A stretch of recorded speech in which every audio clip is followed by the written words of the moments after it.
Hello, and welcome to Workers Wrestling Network. We are here for Friday Night Fights. Yeah, he's not here, but I am your host, Slim is.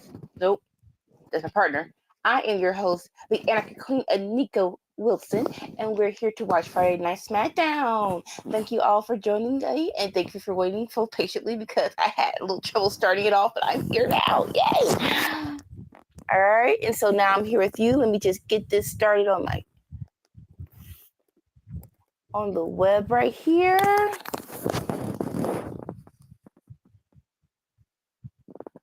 I'm on the Hulu network, which is always a good time.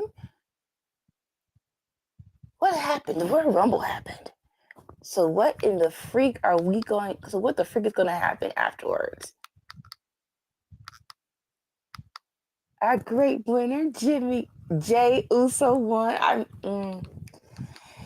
If you want to see a true reaction, please go back and watch our Royal Rumble watch-along because, yeah, it was... I am not too happy about the women Royal Rumble winner, but the men's, oh my gosh, that was something special. I am very glad that Jey won. Doubt how many people was in their feelings. I'm like, ma'am, sir, all of you people.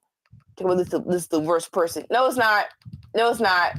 No, it's not. Anyone who says this is the worst Royal Rumble has not been through the 2000 and freaking 10s. Okay?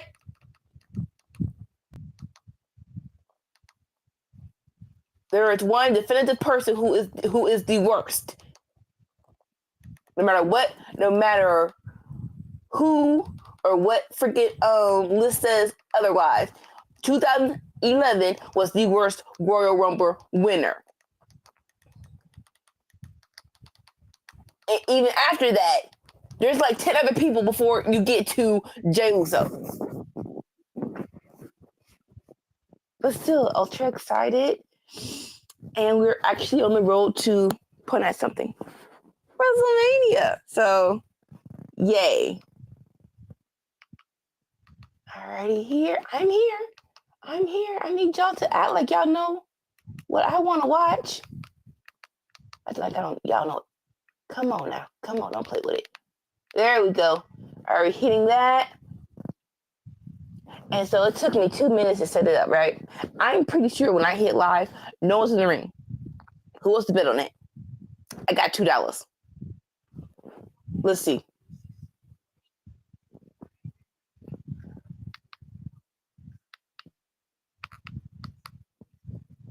Why?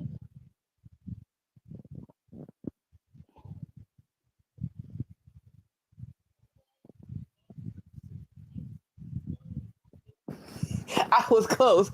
Jay just did his entrance, but he's not in the ring yet. So yes, I was right. That's hilarious.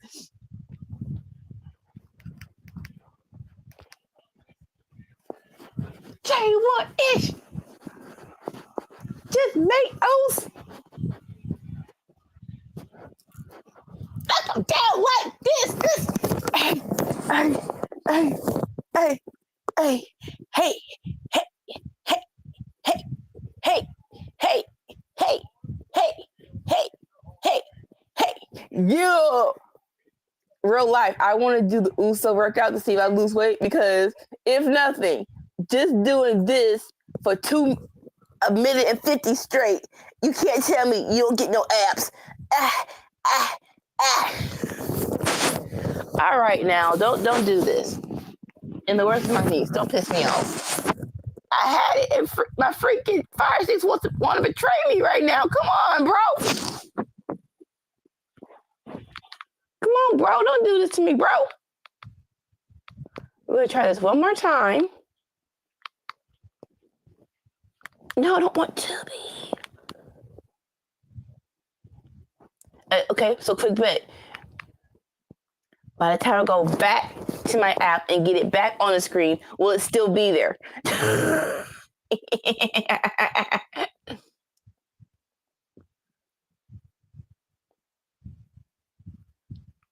There's only how much devices, so I'm watching it with y'all. Let's be very, very clear. I'm gonna watch it with y'all. We're gonna be totally fine. Just matter if I miss anything special. I don't think so. Oh, so day one-ish. Day one-ish. All right, let's see here. Boom. All right. Give it to me. Come on.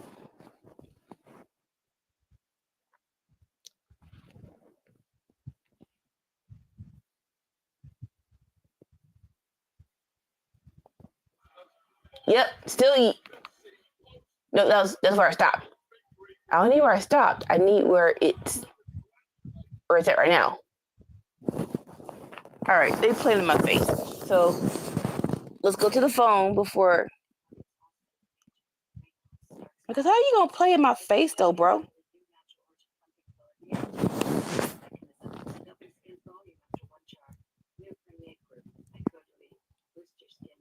All right, here we go. We can go to the phone. We'll go to the phones. Are you serious, bro?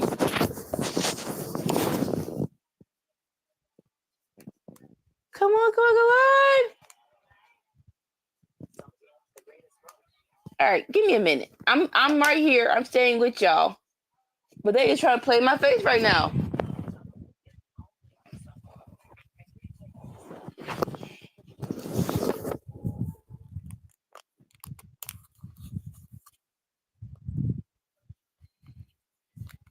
What in the freak? I mean, if it works, cool. All right. That freaks me out, but either way, we should be good to go now. Okay, let's hit that.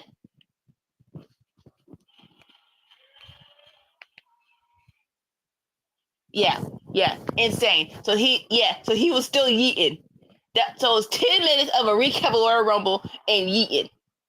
But I am glad because I didn't miss anything. So that's cool. Yeet.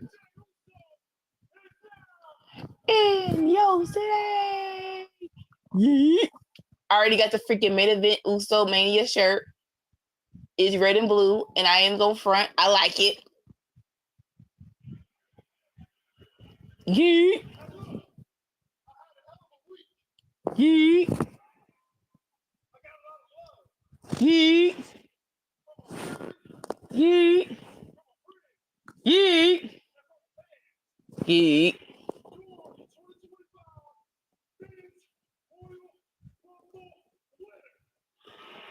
Yeet.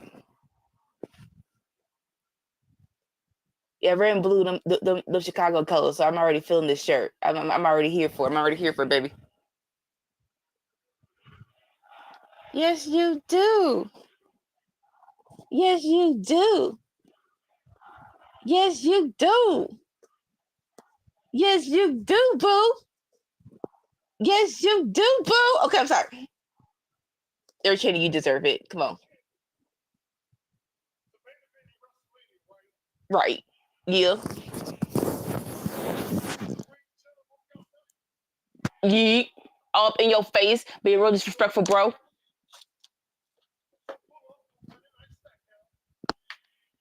Top. Cody. Oh, they in Memphis. All right, this is going to be a banger.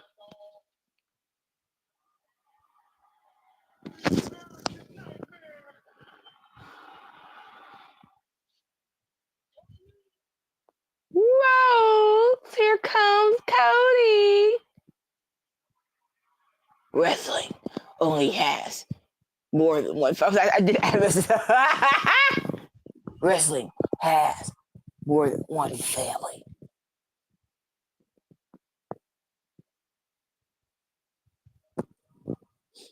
All right. So we're 13 minutes in.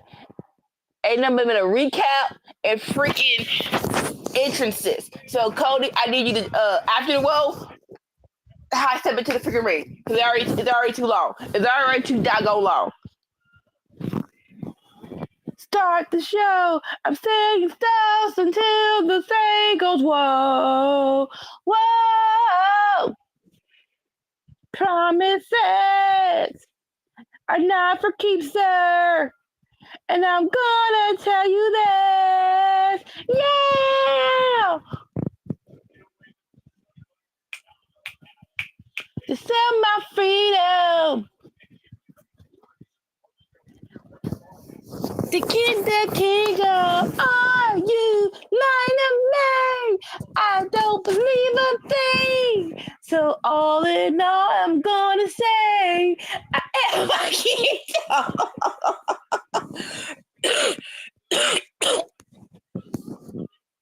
Flies go down, you're faded black, but I am not really black. Just a black, white, and a dark. Okay, I'm sorry. I'm gonna stop. I'm gonna stop. I'm gonna stop. I'm gonna stop. I'm stop. It's hard to stop because that was hilarious. Whoa! And you hug it out with your dog, sir. The brain. Yeah. Okay, sorry. What happens when you by yourself? You don't give a crap. And my freedom. All right, let me remove this real quick because I do want to see who's up in here with me. Show me some love. All right. Where's the button?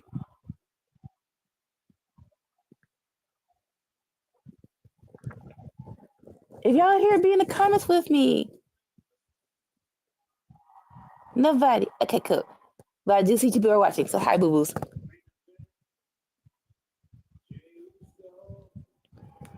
Yee.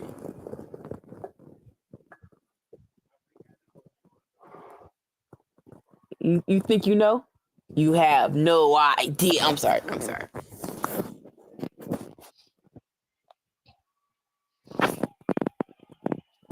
And on point.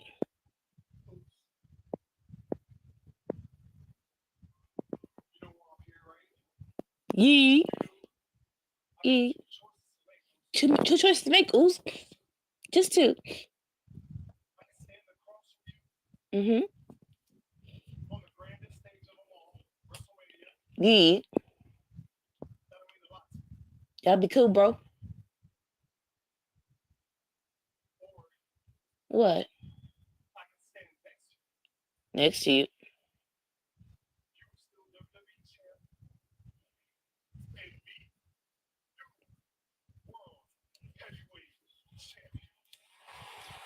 Listen. Either way, boo boo, you do good. And there's we'll talk about it during the commercial. But honestly, Jay versus Cody has a lot of backstory, probably more so than Jay versus Gunther. So you really can't go wrong, in my opinion.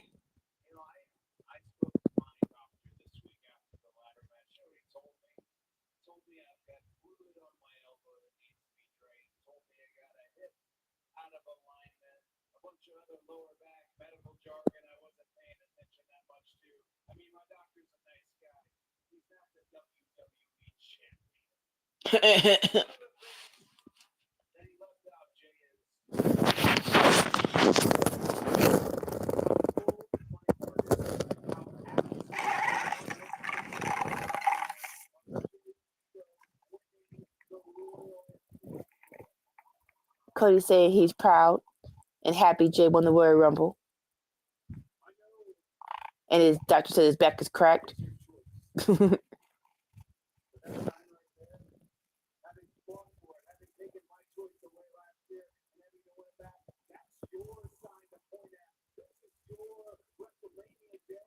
It is. Had some good moments out the ring.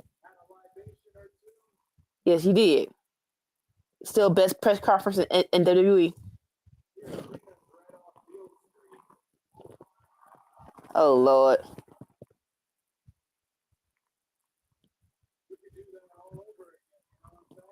No, you cannot. Stop being into the foolishness of getting drunk.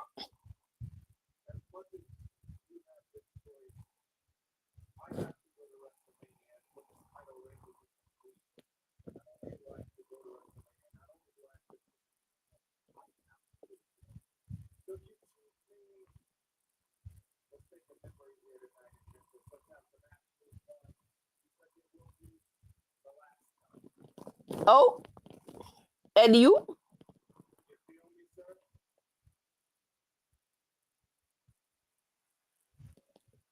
respect, bro. Respect, bro. Cody was like, hey, so before you make a decision, let's have some fun. Because after tonight, if you choose me, this will be the last time, we're cordial, basically. It's gonna be if we're gonna be facing each other. So it's gonna be no happy times.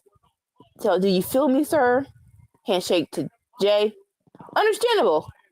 But here comes the Simone werewolf. What's up, boo boo? Hey, oh my god, this is a different film, boo boo.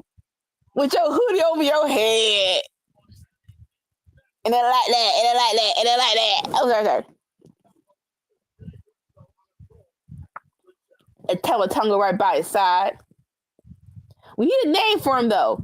We don't need it, but I would love for him to have a name. It's not going to be New Blood because it's not Solo. He don't have the Ula Fowler. Simone Wolfpack isn't bad. Stop doing that crap, sir! So you have Tourette's, Tama. Yeah, sir. Just stop. But there's Jacob Boo Boo on the mic. Okay. I'm sorry. What's up? Cody Rhodes.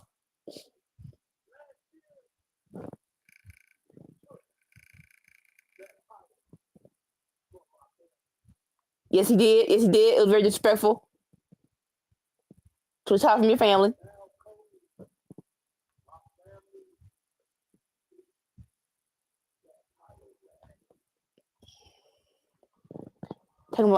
Jacob said my family needs a towel back. Now look here. Yeah.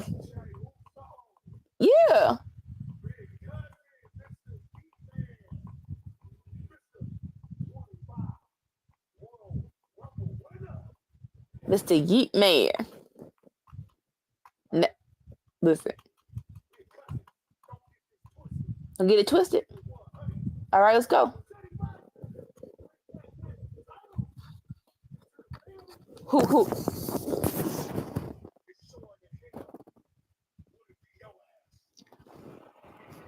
Jacob! Disrespectful? Very different. I thought we were going a different way, but dang.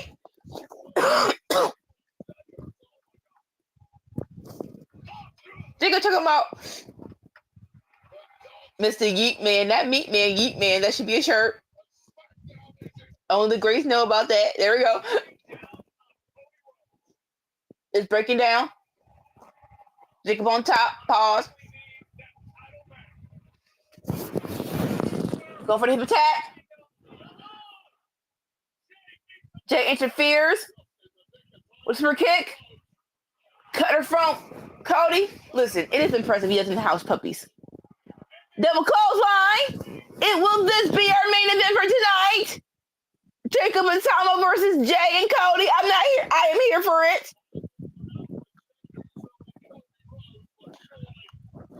Line them all up and knock them down like this.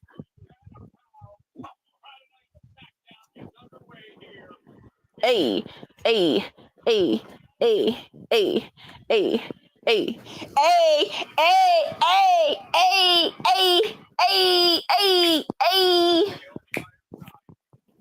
My chocolate, I forgot my nickname.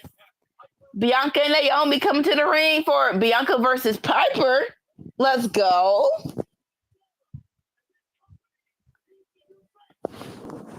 I didn't mind that at all.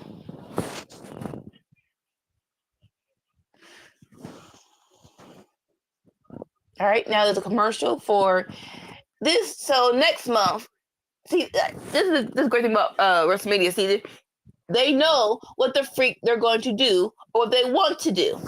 More so program wise, they're gonna be. It's not a lull of who's gonna do this, who's gonna do that. No, WrestleMania. Who's gonna be at WrestleMania? Qualifying matches, elimination chamber, bet. Already nice little guideline. You ain't gotta worry about it too much.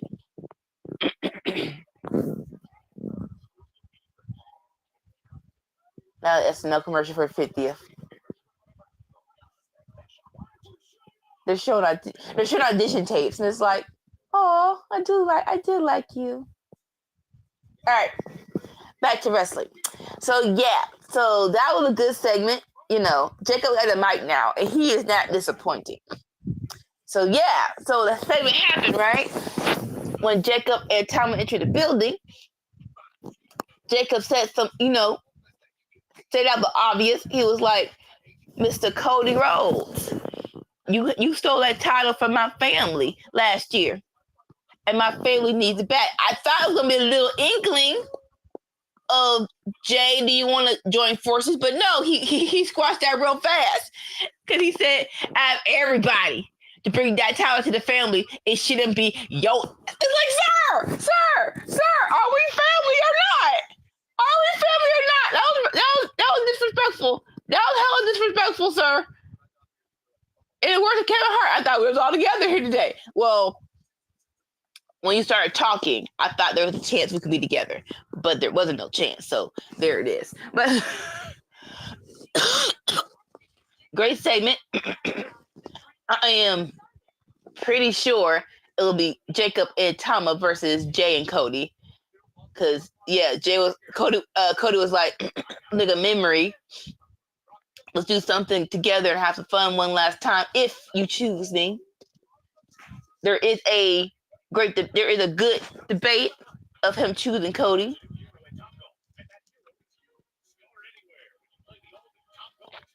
And I wouldn't mind it one bit. That's just me.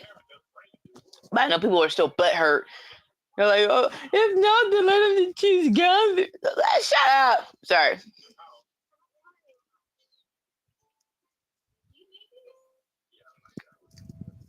Well, we are in commercial break. Thank you all for joining World Crush Wrestling Network and joining me for Friday Night Fights. Yeah, usually it's me and my boy Slim and Sammy Joe, but he's under the weather. Get better, boo boo.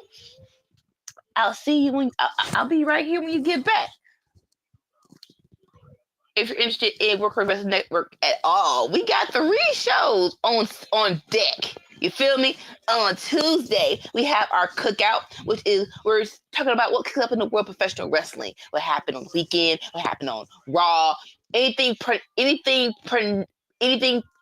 important in the week? We're going to address it, right?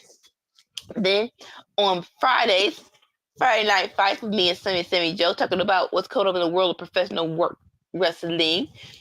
And then on Saturday mornings, so it's 3 days, 4 shows. Saturday morning, we have the Winner's Circle, where we discuss Monday Night Raw, NXT, and AEW, Dynamite, and see who wins out of those 3 shows. And then Saturday night, when my baby CM has a partner, it'll be all right. Or the AEW Watchalong of Collision. And if not, we will have CM do a rundown whenever we take it out. She does a rundown, I'm not sure when we post it, but she always does it every week. All right, we're back from commercial break. It is Piper Niven in the ring already. I do love my girl. I love her with Chelsea, but I do want her to get some shine. You know what I'm saying? Because she is that good. And here comes my boo-boo. When I fall down, watch me fall down. I'm getting large now. I never needed to at all. When I fall down, watch me I fall down. Watch me I shine now. Hey, get it, girl. Get it, girl. Boo-boo in the crowd. Get it. Watch me I shine now. Watch me I shine now. I never needed you at all. Ba-da-da-da. Ba-da-da-da. Ba-da-da-da. Needed you. Mwah. Bow and dip. Ow. I'm sorry. I love my chocolate girls. There we go. That's my nickname. My 3 cc's of lusciousness. Chocolate crazy cool. Let's go. All shiny and black and gold. I love it. All nice and shiny. This match should be fun. Hella fun.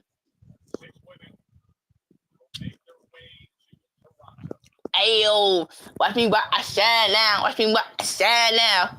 Is it a qualifying match? It is okay. It makes it even better. This is a qualifying match to get into the women's elimination chamber that will be in Toronto, Canada. Listen, I get it.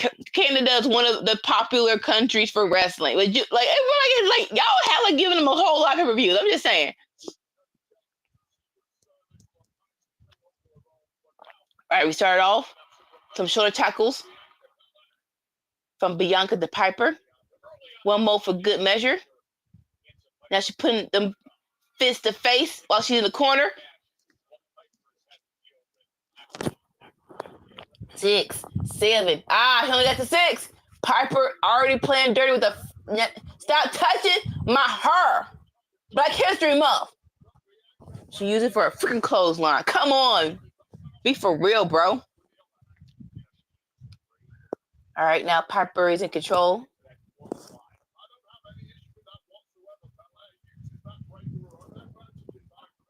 Now she's doing shoulder tackles in the corner to Bianca Belair. Boo, boo, boo.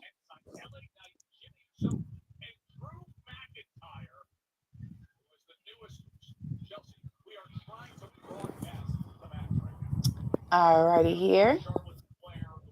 Bianca got out of the control. She's in the control now.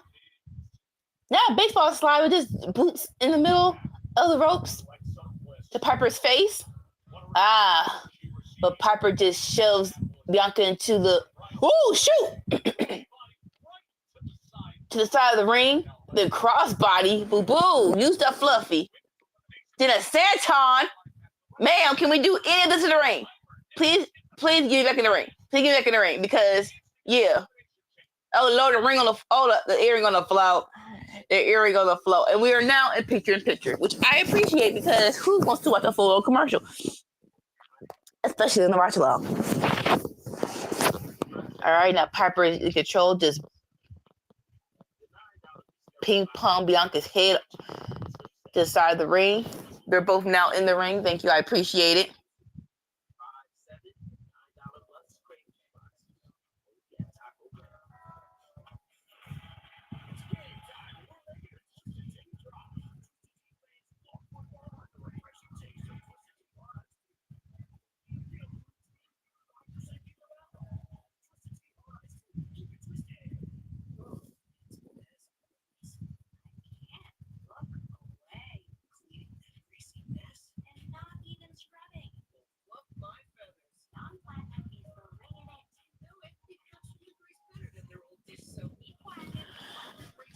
All right, Piper with a headlock. You have to do that now, Piper. Picture-in-picture. People are still seeing what y'all was doing. All right, but Bianca's getting up, trying to beat out of it. But Piper with a freaking body slam. Boo, boo. Boo! Don't tell me to boo you. I'll boo you out. You trying to clown me? Boo! Piper going to the second ring ropes. Okay. Now she's doing the freaking fist in the corner. Boo! Boo you! You know, trying to encourage Bianca. Get out of there, baby! Oh! Bianca slips out. She's trying to get Piper on her shoulders. Still effective. She slips out and then just drops Piper on the top turnbuckle. Now she's going for shoulder tackles. Let's go. Now she's in the corner. Let's go. Let's count them out, Bianca. 1, 2, 3, 4, 5, 6, 7, 8, 9, 10, 11, 12. But okay, she did it again. Flip out of it. She flipped out of it. Piper tried to use Bianca's hair again, but Bianca flipped out of it. Drop kick. You call it a drop kick. It's like a kickoff. Bulldog to the other corner. Let's get hyped. Bianca going up top to the top rope. She couldn't make it. But she's still in control. All right, now we bing bonging. Piper's head from post to post. I like it. Try to go up top one more time. She's up top. She's up top. She's up top. What you gonna do, boo boo? What you gonna do, boo boo? What you doing, boo boo? Crossbody! Crossbody! 1, 2. Two. Only for two. Cause we just got back a commercial break. Picture in picture. Bianca's in control though. Trying to go for a KOD. Piper's blocking it though. Ooh, headbutt. Ma'am, you. Don't do that. Ah, sidewalk slam from Piper. 1, 2. 2. That was only 2, boo-boo. That was only 2.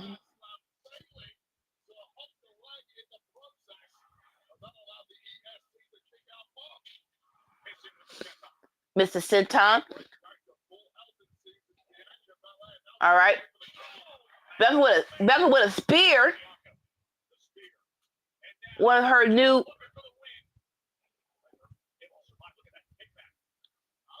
little tools to her arsenal. But Piper kicked out to the point where Bianca hit the ring post. Now cannonball from Piper. Piper trying to go up top. No wasted motion. I like it. Piper, but here comes Bianca. One more attempt at a KOD. Yes? No? Piper kicked out of it. Ooh! Piper with the old school smell Joe. Sit your down. Piper gets to go to the top one more time. She succeeded. What is that? Straight up, just launching herself into a body slam. But it was only 2 count. It was only 2 count.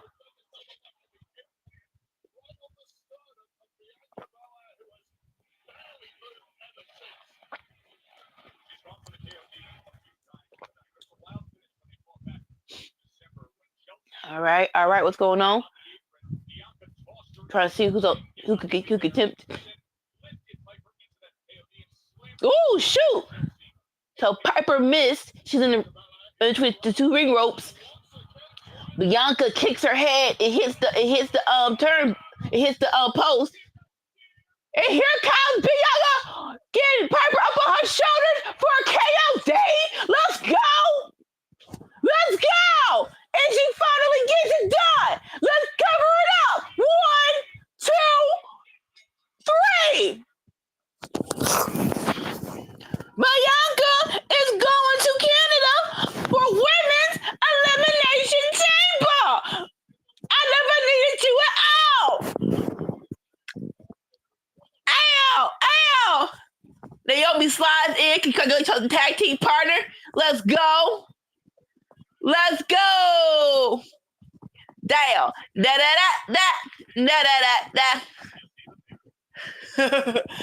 Naomi's trying to. Piper what's her name? Bianca trying to celebrate, but maybe giving Piper a KOD. You can't tell me that doesn't exert a lot of energy. So she's like, yeah, I won. I need some water though. I appreciate that. All right, backstage. Okay, look at the party girls. Kate and Carter, the 2 CC chicks. They might be going to SmackDown. Get interrupted by old boy Carmelo Hayes because dude don't know how to be considerate.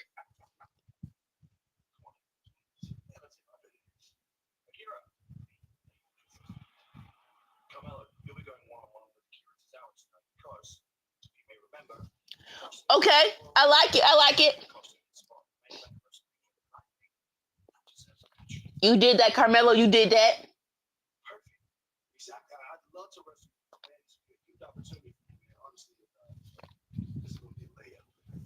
So Tozawa trying to get some.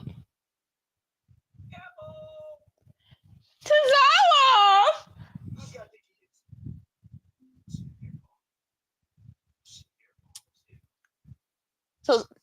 So I like what I'm seeing from Tozawa. He actually real mad because he didn't see Royal Rumble. Tozawa was going towards the ring, and Carmelo was leaving because he got eliminated. He was all butthurt, and he hit Tozawa. Tozawa couldn't get in, so couldn't get into the match because he got hurt. So Tozawa was trying to get some revenge tonight. Carmelo talking about BED layup. Tozawa talking about airball. It's like, sir, I love that you're still funny. But then he went back to serious. I like it. It might not be a squash match, and I love it. If people who don't know who Tozawa is before with the WWE, he's actually a really, really good wrestler. So I'm hoping we can see that tonight. All right, we're going to commercial, but before we went to it, DIY is coming to the ring. This will be interesting.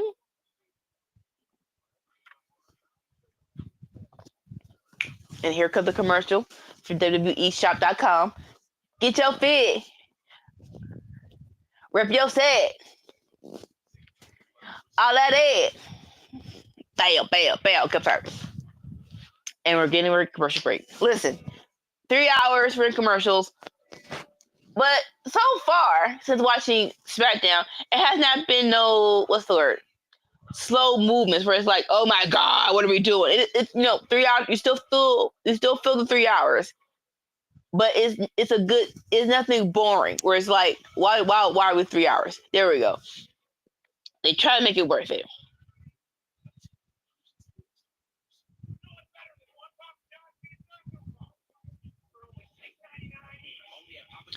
But yeah, what is DIY going to the ring for? So interesting enough, again, if you did not watch Royal Rumble, it was DIY versus Machine Guns. I have a 2-3 falls match. It was pretty good, all things considered.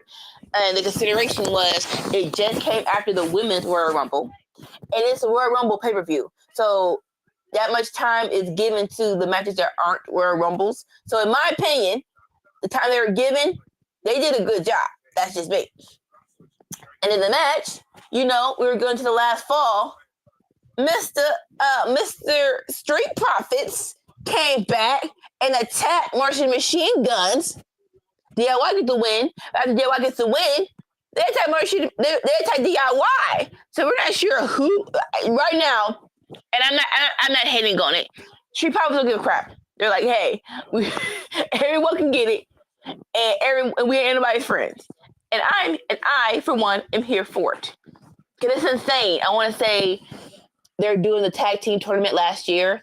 And I think it was the end, Dawkins that said it's been 2 to 3 years since they've held the titles.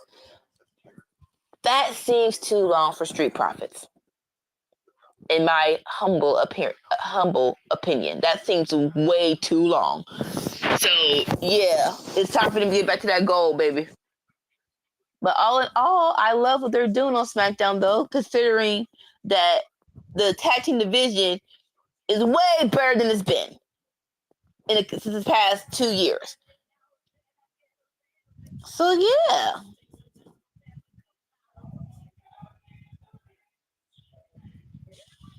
I went sit down, one watch. Okay, I did actually right. Okay, cool. I'm sorry. I'm watching myself on YouTube, and I hit portrait before I did this. I'm like, did I do it right? I actually did it right. Yeah, me. Okay, right. Another side note. Hello, Hassan. How are you? Thank you for joining me, baby. Peace by peace. Yeah, that's cool. The autobiography of Pharrell Williams and Legos. That's a nice little idea, and I might watch that on a Saturday where I'm not busy, which seems like few and far between. But I'm on time. It's fine.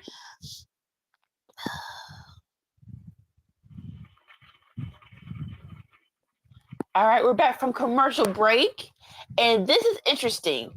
WWE has this new show coming out called LFG, Legends and Future Greats, where it's basically like Tough Enough, but in voice form, meaning that they're going to have four coaches the coaches are going to choose their teams, and I guess they're going to compete on who can be the next great WWE star.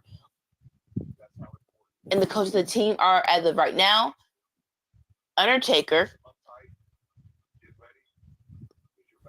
Bubba Ray. I want to say the boys are bad. So I was like, what? Who are you by yourself? Bubba Ray, Mickey James, and I think it's also Booker T. I'm not sure if I'm not sure if Booker T is just a guest because I saw him in the commercial, or he's a coach, but it's definitely Taker, Mickey James, and Bubba Ray, which is cool. That's like a fun little show on A&E. You know, football's about to end, so we need something to watch on Sundays. All right, but here is DIY in the commercial. I mean, here from commercial break, DIY in the ring. Boo! Oh, boo!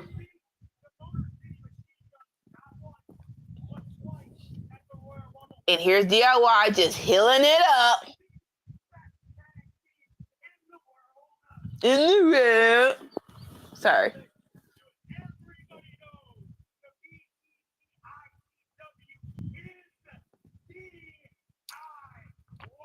He used a whole lot of initials, and I'm not going to use my brain cells to see what those initials stand for. Basically, the best tag. Okay, never mind. Makes sense. Best tag team in the world is DIY. Okay, fine.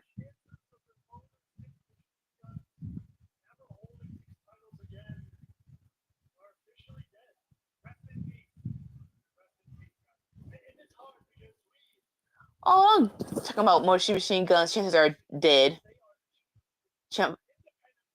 Gargano is stupid. Talking about rest in peace, guys. Shut up. The chances of them winning the title.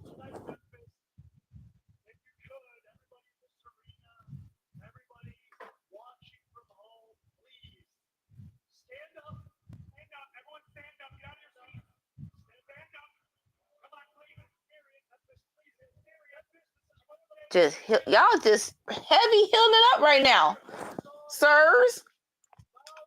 Yeah, but sir, you're doing the most. Talking about a moment of silence for the Machine Guns' chances of winning their titles. But here comes Pretty Deadly. Yes, boys. Here's a dream.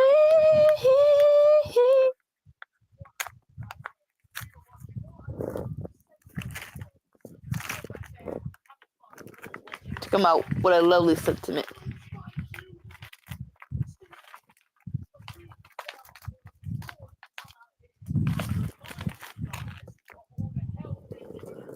Yep. Time to collect.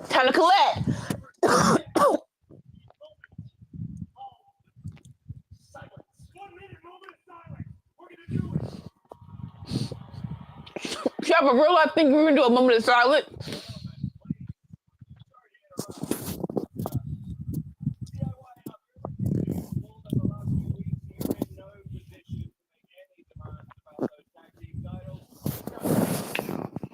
Good job.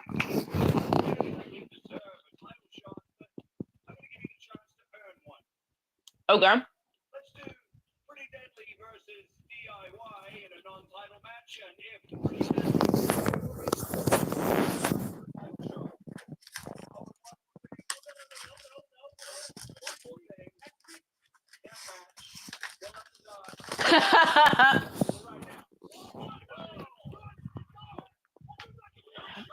So Nick Aldis is saying that, which is hilarious.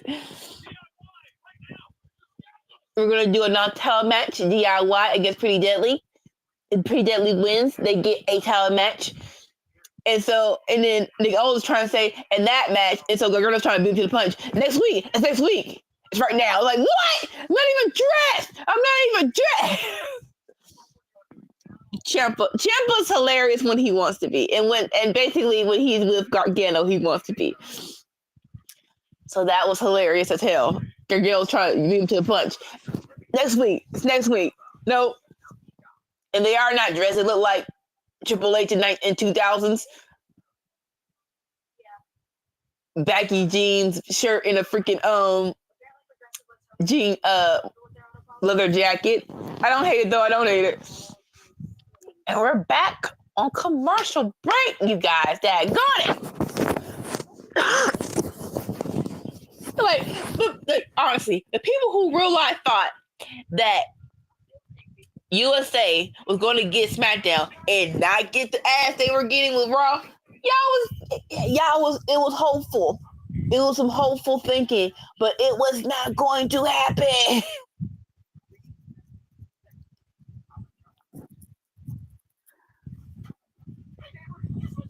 But like I said, WWE is doing a good job of 3 hours, where there is actually more wrestling, from what I've been seeing. Even if it's like only a few matches, the matches actually have time. So I'm not mad at it.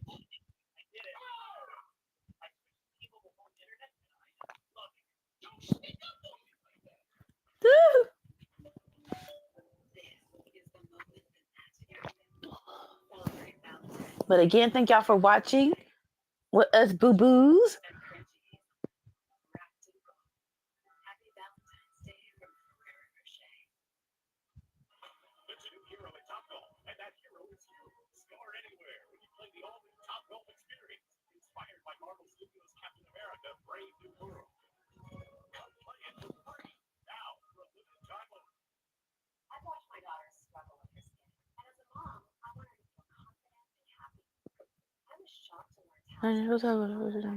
Sorry, I'm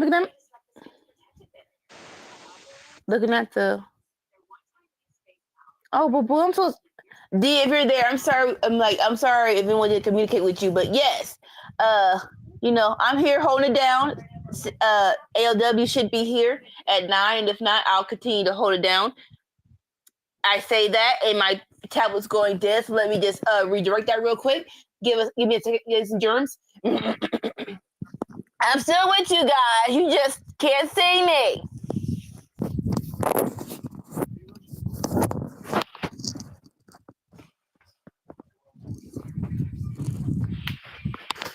At least the commercials are not. Ouch. At least the commercials are not long. Where it felt like on Raw, they were hella long. Or just like, is it like, why are y'all going for broke on how long y'all gonna do these doggone commercials? You know what? That's a smart idea. I'm sorry, y'all. I am devising a plan in my brain, and that should work. All right. We're back from commercial break. The match has started, and DIY are wrestling in they play clothes. You want to call it that?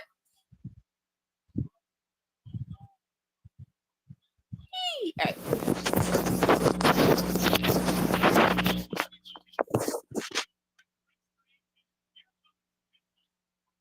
Prince from DIY tagged his partner in Kip. And Kip going crazy with the little flying shoulder tackles. Let's go, Kip! Putting boots to chest from Ciampa. You mad? You mad? You mad? It's cool you mad, though. Side slam from Kip to Gargano. Ciampa's trying to fight out, but Kip doing the, what you call it? What do you call it? Brain fart? Clothesline? And just getting it. Kip tagged Elton. They're trying to do some tag team stuff. It succeeded, springboard into a code breaker. I'm not mad at that at all. But Ciampa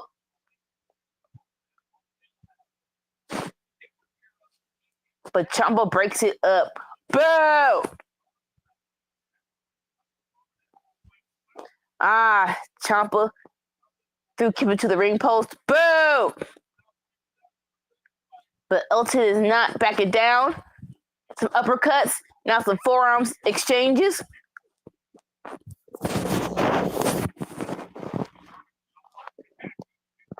Another uppercut from Elton. Chest chop. DIY got in some trouble. It's getting some trouble pretty deadly. It didn't come to play. But here comes Gargano healing it up, grabbing Elton's hair. Ciampa's trying to cheat, but Kip counter it. Pretty Deadly cheated and it succeeded. And Pretty Deadly beat DIY. They're gonna have a championship match. Yay! It is a dream. I'm something you made. It is a dream.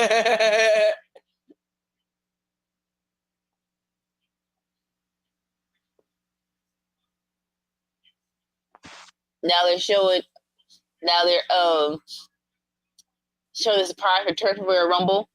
Probably the biggest one was Alexa Bliss. That it was this you hear that did it.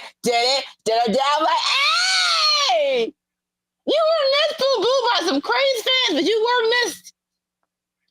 And okay, she's gonna face Candice LeRae to see who gets into the women's elimination chamber tonight. And we're gonna get Jimmy versus Drew versus LA Knight in a qualifying match for the men's elimination chamber. I'm not sure if SmackDown and Raw are going to have two different ones.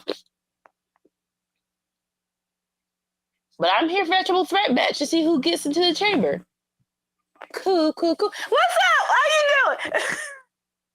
Oh, you're muted. I can't hear you. Nope, still can't hear you.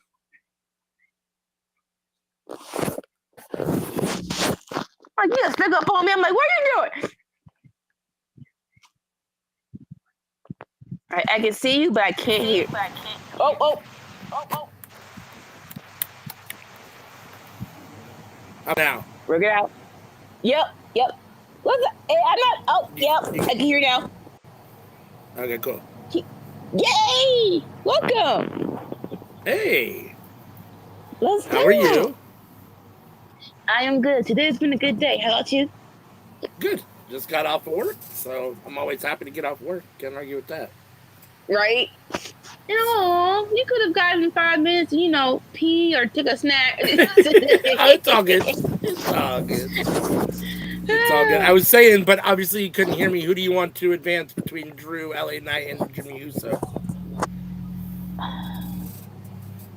That's a hard one. I do love LA Knight and Drew. And I feel what's funny is it's probably not going to be the only time that these guys get a chance to qualify. One of them will win this match, and then the other two will probably still somehow end up getting another chance or something. I mean, maybe. I don't think Jay. If Jay loses, Jay loses. I'm sorry, Jimmy. If Jimmy loses, Jimmy loses. But in this moment, I want LA Knight to win. LA Knight.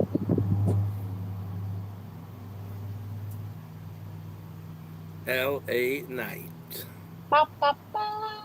Da, da, da, da, da, da.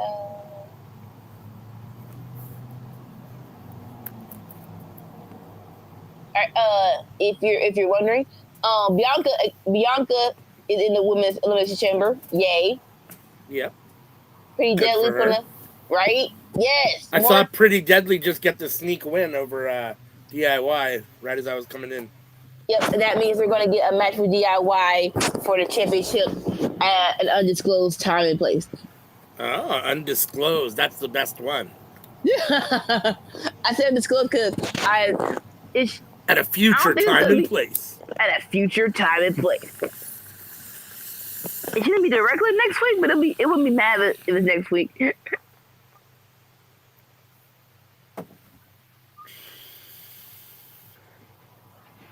The Guns? So they're not. Yes. So they're not on here, and unfortunately, yeah. So DIY being at Royal Rumble, and DIY was being some pricks. They're talking about moment of silence because Motor Machine Guns don't have no more chances with us to get these belts back. Like, no, really, a moment of silence. I'm like, shut up, you goofy crackheads, emotionally. That was really weird. You're at commercial, right? I'm now back from commercial break. Like, it just came back. Okay, yeah, mine just come back. The commercial was really weird. I swear, that was really weird. I swear it showed a picture of Austin Gunn during the WWE SmackDown commercial. It must not have been them. Oh, wow. Oh, crazy. Oh, yeah. My eyes must have just been playing tricks on me, but I swear I saw Austin Gunn. That's why I was all the guns. But then I was like, wait, I'm watching SmackDown. And then I thought about it for a second. I was like, wait a second. What did I just see? But it's on a Peruvian Peacock, so I don't want to back it up. I'm lucky I have a feed at all, so. Fact. Understandable. I'm sure it was just my blind ass not recognizing the face that was on the screen properly. I seem to do that a lot. But listen, I'm pretty. They might be acting, so you might not be that crazy. Oh, Andrade and The Miz. The Miz still trying to recruit people to. Talking about Andrade can learn so much from me, sir. He's been wrestling since he was probably 4. Yeah, no, it's fine. It's fine. He don't need nothing from you. Oh, here comes Cody. Cody with The Miz. The Miz just trying to latch on to people. Right? Telling Cody, I'll have your back. Sir. Again, you're not needed here right now.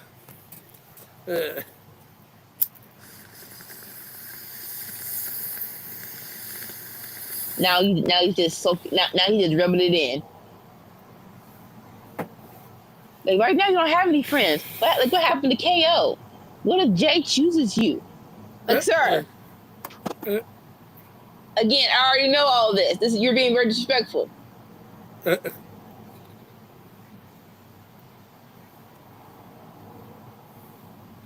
We know all this.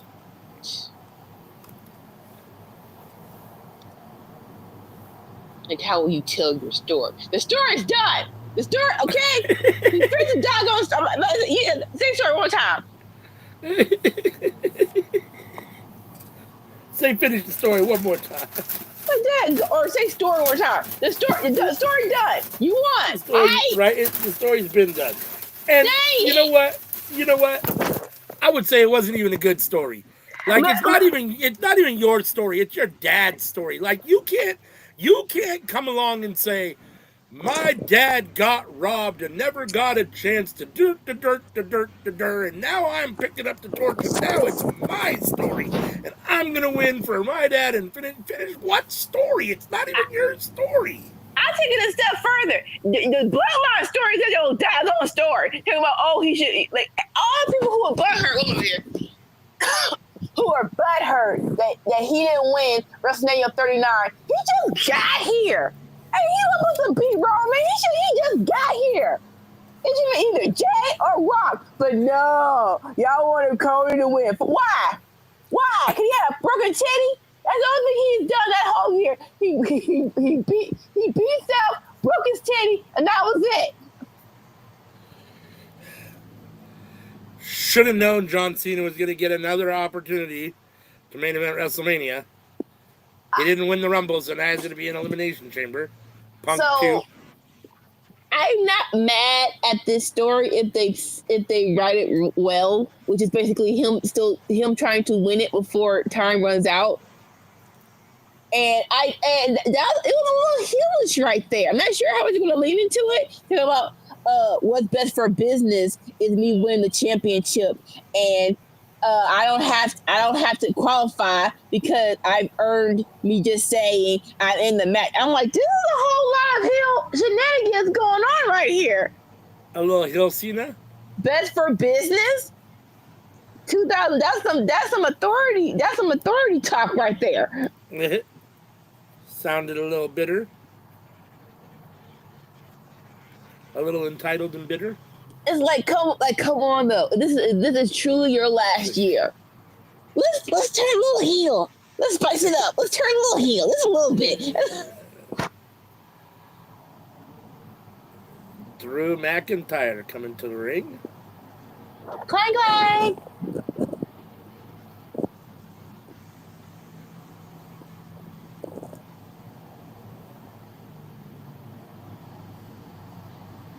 Make sure, join us tomorrow morning for the Winner's Circle, bright and early, 7 a.m. Pacific, 10 a.m. Eastern. It'll just be myself and Anike again. Hopefully we'll have Sammy Joe back next week. We'll be reviewing Monday Night Raw, NXT, and AEW from this week. The reason that I wanted to say that, this is a segue. I will be straight up, and I'm saying it here. You heard it here first. I think, for me, Raw was better this week than NXT. I enjoyed Raw more this week than NXT, I think. Now, it might have been just a symptom of when I happened to watch them, but I have to think about it. I got to play it back in my head, but I think that I enjoyed it more. I think there was more I enjoyed on Raw this week. I thought NXT was down a little bit this week for me. Thought it was a little bit just down a little bit this week. I thought Raw was up a little bit, so. And every show's going to have that, you know? It's like oh, yeah. You know, like, listen, we gave our all last week. We're going to take a little bit. We're going to take a little beat. Yeah, and, you know, I mean, we're, you know, really we're you know, whatchamacallit, splitting hairs here, because really, I mean, it's, you know, when I say it's a down week, you know, it probably went from, what do I normally give NXT, an A or an A minus? It was probably a B or B minus this week. It's not like it's like an F this week. You know what I mean? It wasn't like it was like, you know. So I mean, we're, you know, it's splitting hairs, but yeah, no, I think Raw was better this week. Our show is about who wins, so we got to choose the winner. We have to choose the winner. Full disclosure, I have not finished Dynamite yet. I have like the last half hour still to watch after we're done with this tonight. So. Okay, because like I'm like, yeah. If you really don't know who, yeah, you said that's like a bigger relation. You like Raw versus better than NXT, but you didn't say nothing about AEW. So I'm like, okay. I'm not through it yet. I was a little disappointed so far. I'm a little disappointed so far. This week. I mean, the beginning so far I thought was really good. I thought the stuff with Moxley and them was really good, and the setup with FTR. And then I thought the match with Ospreay and whatchamacallit was okay. I didn't think it was one of Ospreay's better matches. Mark Davis. Yeah. I mean, you know, it wasn't one of Ospreay's better matches, but to be fair, Mark Davis has been gone for a little while, and, you know, he's probably for a long while. He's probably got some ring rust. And to be fair, you know, I was never really sure. You know, the very first time I ever saw Kyle Fletcher or Mark Davis was together as Aussie Open. And they were an amazing tag team. And then Mark Davis went away, and we saw what Kyle Fletcher can do as a singles wrestler. It might be that Mark Davis is just not that good, maybe as a singles wrestler. Maybe he just thrives better as he just is a better tag team wrestler. And maybe that's part of the problem. Maybe he's just not Kyle Fletcher as a singles wrestler, which is no knock against him. I just didn't think it was one of Ospreay's better matches. He's had better matches with other guys. So, but I mean, I thought it was okay. I mean, yeah. And Don Callis being back, you know, the Hurt Business stuff with Private Party, you know, it is what it is. It's like, okay, you know, so I don't, you know. But yeah, no, I mean, it wasn't terrible. Again, like I said, we're splitting hairs.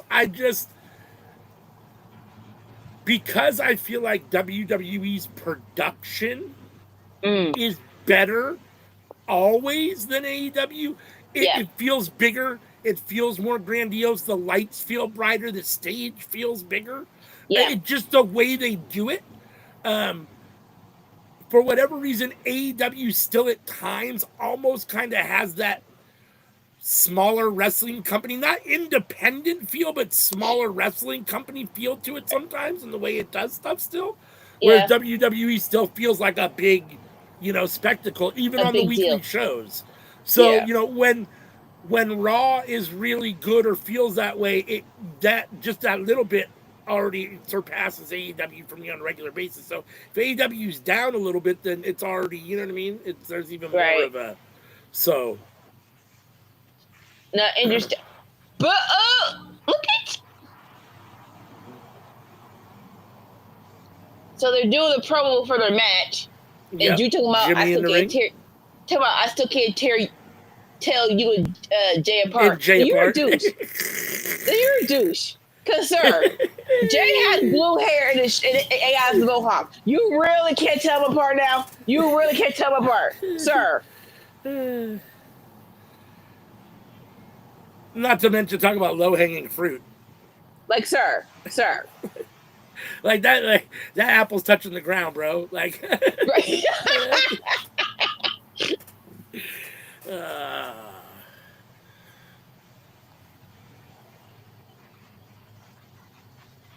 do you personally have a preference between Jay and Jimmy? Or are they equal in your mind? 6 1/2 dozen of the other? So it's insane, right? Because Jay definitely benefited from being by himself in the panorama.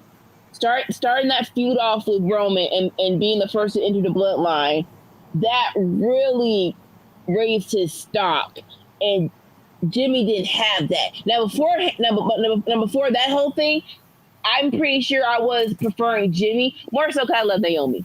And I love her as a couple. So it's just like, and Jimmy had that big person. He still had a big personality. So before that, it was definitely Jimmy. But that whole psychological warfare with Jay, it was just like, I remember like it was yesterday. Where it was like, just stop, leave Jay alone.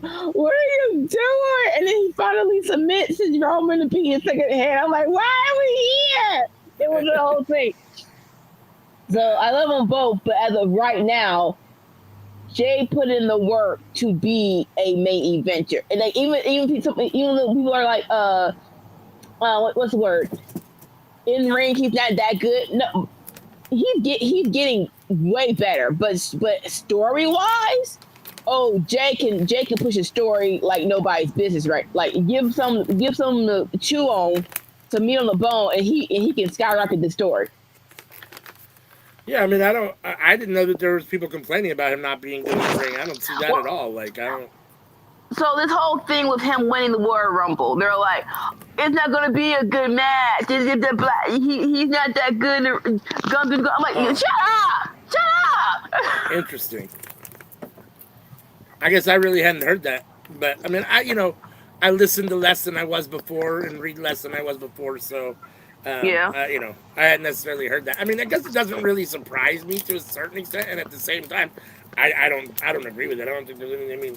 I mean, first of all, you can't go from being one half of one of the best tag teams in WWE history to all of a sudden you can't wrestle in the ring. Like, give me a break. Like, that's not possible. So, and there's only 2 people. So even if you are the weaker of your tag team, you're still really good if you two are 2 of the best on the planet to ever do it.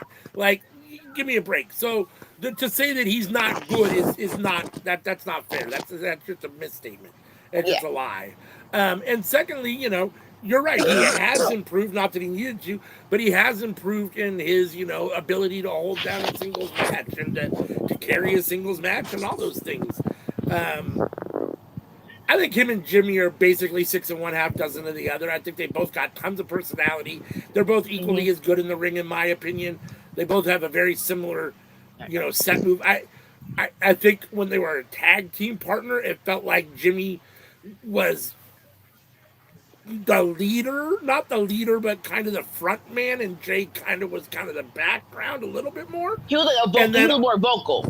And then obviously Jimmy went out, and Jay, like you said, was able to have that bloodline storyline and all that time on his own and all that stuff and now he's definitely, moved above Jimmy as far as singles competitor. And at the moment, I don't know that there's anybody more over. I mean, maybe CM Punk. I hate saying that because I hate him, but maybe CM Punk. But other than that, I mean, that Yeet chant. And on Monday night, that had to be at least a good 5 to 7 minutes before he even spoke because they just wouldn't stop chanting and cheering. I need someone to do a history lesson, but I don't think anyone has said one more time on an entrance.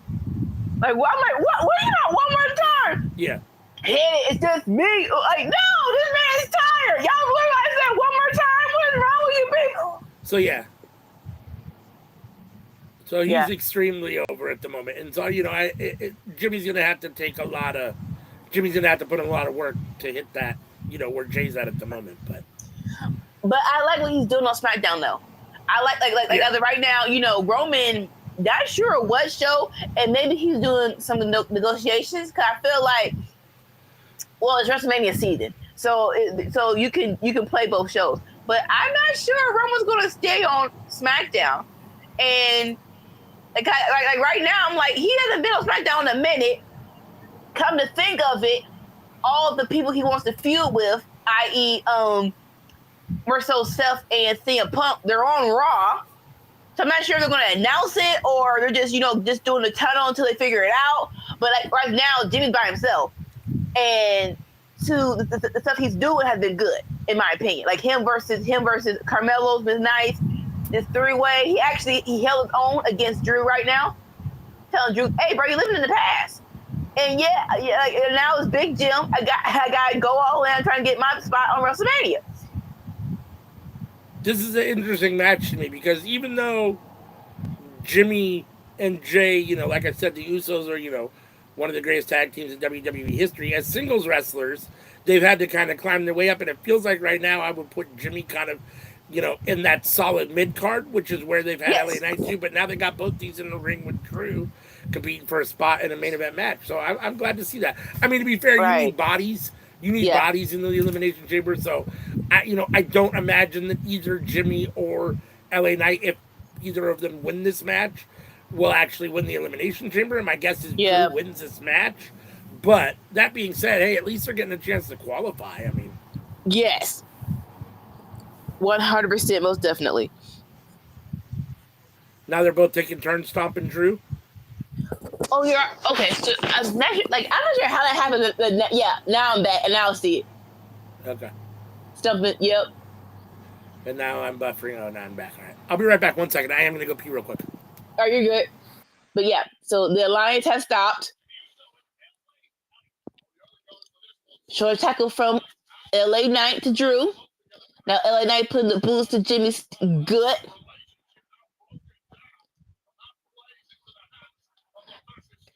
And Drew just slapped hit LA Knight in the back of the head, and LA Knight went full force fist to face, and now they're just hitting each other. Then Jimmy interrupted. Ooh, chest chops.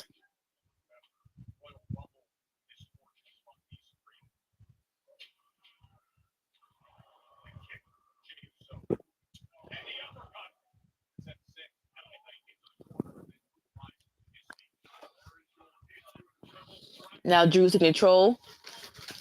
Now he's dumping a mud hole at LA Knight.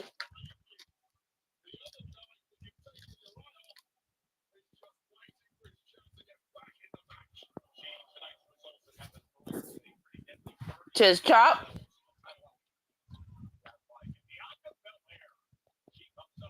To Jimmy.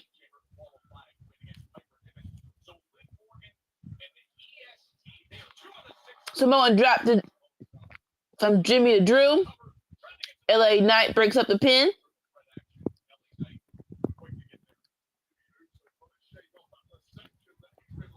And we still got 1 more hour to go. And that last hour, we're going to get Bliss versus Candice LeRae, qualifying match for the Elimination Chamber. And we still hear from the Queen, Charlotte Flair, because she won the Royal Rumble. Boom! Headbutt from Drew to LA Knight. Ouch!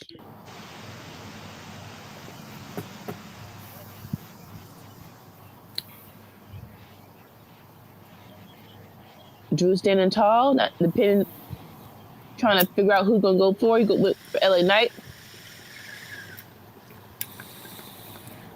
Suplex.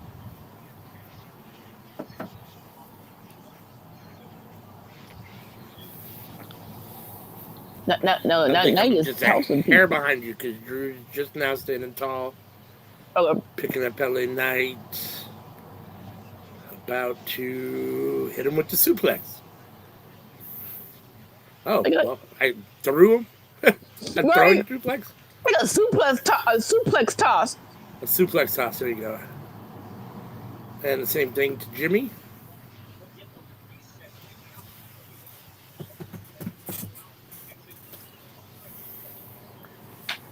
Yeah, now you just talking to people.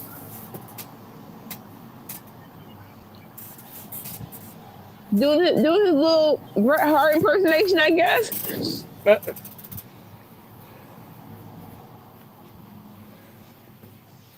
right, so another question, out of the blue, but out of the blue.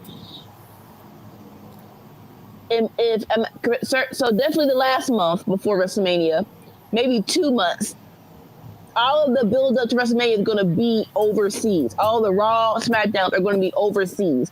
How do you feel about that? You know, I don't know. I mean, it's a loaded question because it's not, for me, that question isn't just about WWE, right? Yeah. You know, and for what it's worth, you know, this is probably, you know, a bad time to be saying this because people's patriotism is called into question all the time. But, you know, I don't do America like most people normally do America, and I have a little bit different view on politics in general.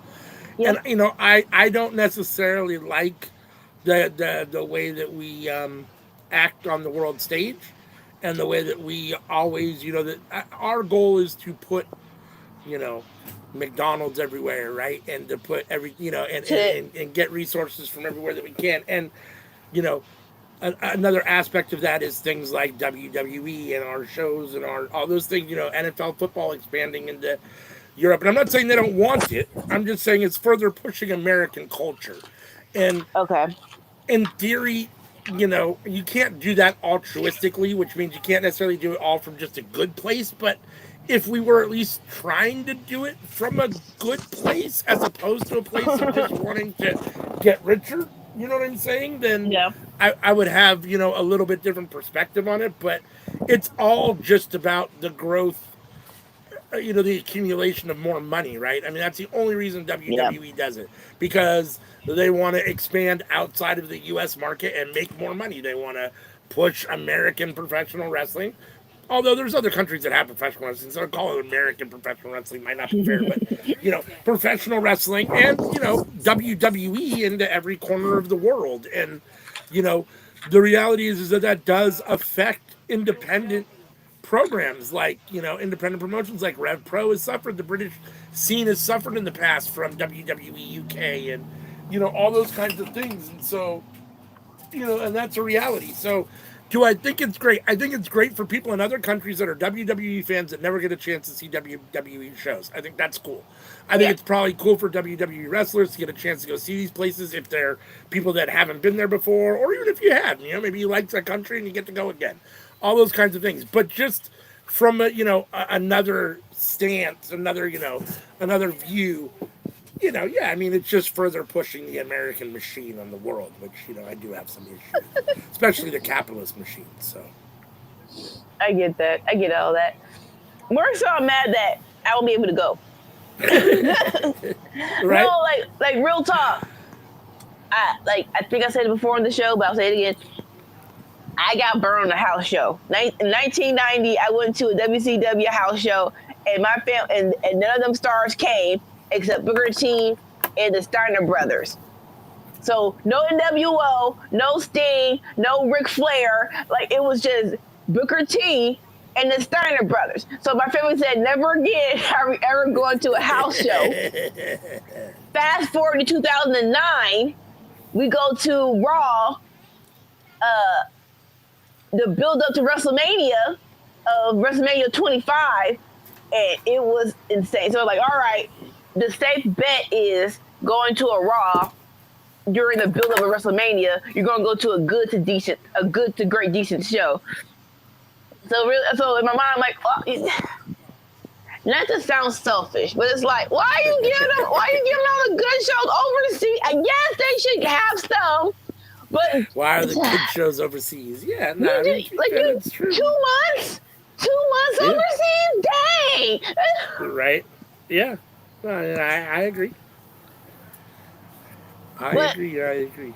Speaking more on the whole Americanizing other countries, it's crazy because on a food level, I watch, I love, I like people who try food from different places. This girl, she goes to like everything she does everything I ate in Burger King in China for a full day, and they have a different menu. So like she just went from like she went to, I want to say, I don't want to get it wrong, but I'm pretty sure it's Korea, and they have different stuff. They actually have noodles. They actually have Right. pulled pork on their burgers. So like Right. I wonder when they go over there. Of course, you can't supervise all the places, but to refresh it, to do the menu like that, it's like what is the place? What is the deal over there? Like, how do they get that actually? There you go. Agreed to on. All right, your store's over here, but we're going to do it our way. Yeah. You're going to get a couple of favorites, but we are still going to get like a Nutella McFlurry, which I'm actually mad. Like, why do they get Nutella McFlurry? That's like an American thing that should be over here. That feels like something American. I don't understand why that's over there. That's funny. All right, Drew. No, I mean, they do try to, in some countries to definitely try to, change the. I mean, obviously you have to sell to your population, right? And they, there's certain countries eat certain things, and that's just the way it is. And so if you're not going to serve those, you're not going to have a successful restaurant. So you definitely have to do what you can do to try to fit in. And at the same time, you're right. I mean, I'm sure you can still get a regular Big Mac if you want it, but I'm sure they also have other stuff on there that's more, traditional, so that they can still sell, more than just the Big Mac to people. So, right, like there you go. More so, like she went to Burger King. They had shrimp on a Whopper. Like, what? Interesting. A surf and turf deal? I wouldn't mind trying that over here. Dang on it. I do think that they tend to have less processed food in other countries in the fast food restaurants than we have in our fast food restaurants.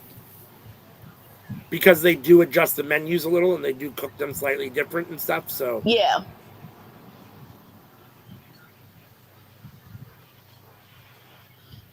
All right, as of right now, Drew is in control. Oh, I wasn't sure if he just got the win. I couldn't tell. It looked like LA Knight kicked out, but so it almost looked like for a second like Drew was about to put his hand up, but then Jimmy came in and so like he did something. He kicked up, but Jimmy went a super kick. Yeah, Drew's setting up for the Claymore. All right, after the kip up. There we go. Yep. 2. So here comes Drew. Super kick from Jimmy. That was it. And then a clothesline over the top rope to the outside. Sending Drew outside. LA Knight in to intercept Jimmy. Sends him off the rope. Jimmy with the counter. Kick to the face. Hold up. Wait a minute. Is Jimmy going to win this? Jimmy and Seguri. LA Knight. Super kick from Jimmy. Jimmy going up to the top. Frog splash. Here we go. Frog splash time. Is Jimmy going to get it? Oh. Jimmy on top. 1, 2. Oh, LA Knight pulls the referee out. Oh, Drew McIntyre pulls the referee out of the ring. Boom, boom, interrupting the 3 counts. Woo! I do, I wonder. I had never really thought about it until you really brought it up and kind of put it into focus in a way that I hadn't looked at it when you talked about staggering Julia and Stephanie with titles in NXT. And I wonder if WWE doesn't think to themselves, there's only really room for one of the 2 Usos, Jimmy or Jay, kind of in the main event spot. And they're going to wait a little bit on Jimmy to see if Jay can actually, how this plays out before they let Jimmy actually. Because we just saw Drew get the win here. That was like, it was a claymore to the back of the head that sent Jimmy into a DDT. It's like, dang, that was actually sick in a great way. I'm like, dang, I've never seen someone get claymore to the back of the head like that. Dang. To that question, I don't think it's more so who they're going to push more, but more so like, because no offense, I think we were all shocked when Jay got the win, right? Like, we were all shocked. I wonderfully surprised, but it really especially when it was like Cena, Logan Paul, and Jey Uso. right. So like, it really like in our minds, WWE still saw Jay as a mid-carder. So I'm very happy he's going to get a WrestleMania championship match. But like in the words of a troller to a fat girl, you're only one piece away your dang old self to go into Jenny Craig. So like, it really was like, yes, Jay's over, but it's like one little Whopper Jr. from going back to being the mid-carder. So yeah. I mean, there's definitely that. I mean, we'll see. I mean, really, if they want to really capitalize and actually push Jay into the main event, and hopefully to stay there as a singles wrestler, he's got to beat Gunther at WrestleMania and have that title for a minute. Yeah. If he loses, I'm not going to say it wipes out everything they've done, because it doesn't, but it definitely, it's like 2 steps forward, 5 steps back if he loses to Gunther. Yeah. Yeah. And I do, for people who are truly Gunther fans, I do see where you're coming from, where it's like all the speculation of who's going to be in WrestleMania, and you have Gunther versus Cena, or even Gunther beating Logan Paul. I do, like, we do want more for Gunther. So it really is a catch-22 of, I'm pretty sure it's going to be Jay and Gunther at WrestleMania. So it's like, we did want more for Gunther, but I still have hope we're going to push him later. You know, it's like, I feel like he's going to take this loss, retreat, come back, and beat up everybody. Like, that's actually like a real possibility. Unlike Jay, if he loses to Gunther, you're going back to the mid-card. I don't see him coming back from that at all. Yeah, no, I agree. I think this is Jay's basically going to be his one chance as a singles wrestler to either do it or not. If he doesn't, then he's either back as a mid-card, or they're going to put him back with Jimmy as a tag team at some point. Yeah. So, I mean, and I do. I think it would be, I think Gunther feels like, not like he needs a reboot, but that a loss to bring him back to that kind of monster, like that hungry Gunther again, I think would be a good story. And I think losing to someone like Jay, who has been perennially a tag team guy or a mid-card singles wrestler, to come up and beat him and take the title, even more reason for him to have to come back meaner, nastier, and just, destroy everybody. And show, that obviously that was a fluke and blah, blah, blah. Now, we'll see if that's how it plays out, but I could see them doing that.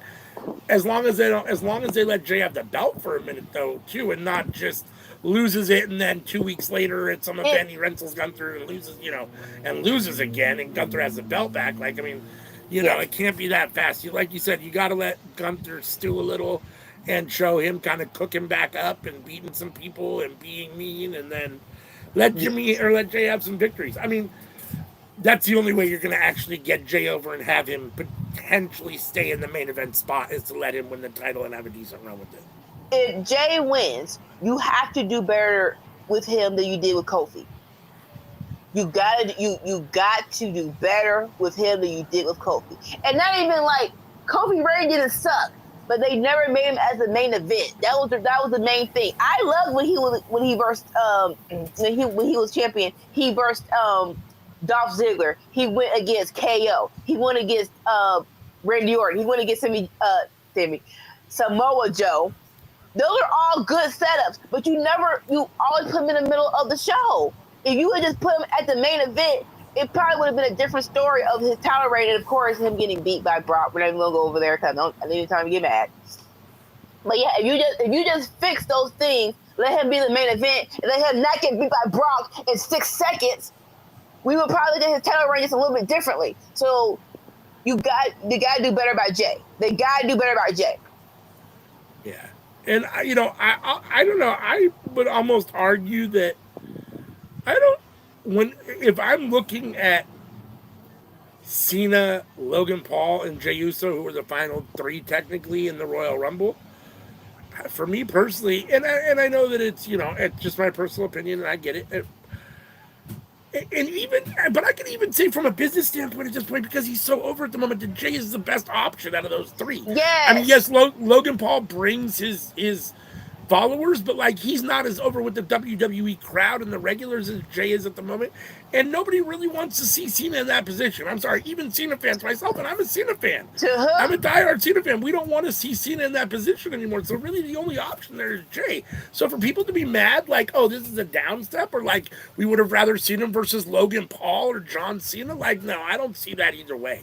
Jay's a better wrestler than Logan Paul, and he's a way better wrestler right now than John Cena is. He may be a better wrestler now than John Cena ever was, let alone is at the moment. I mean, just because he's more athletic. Just because he's more athletic and has more of a more of a moveset.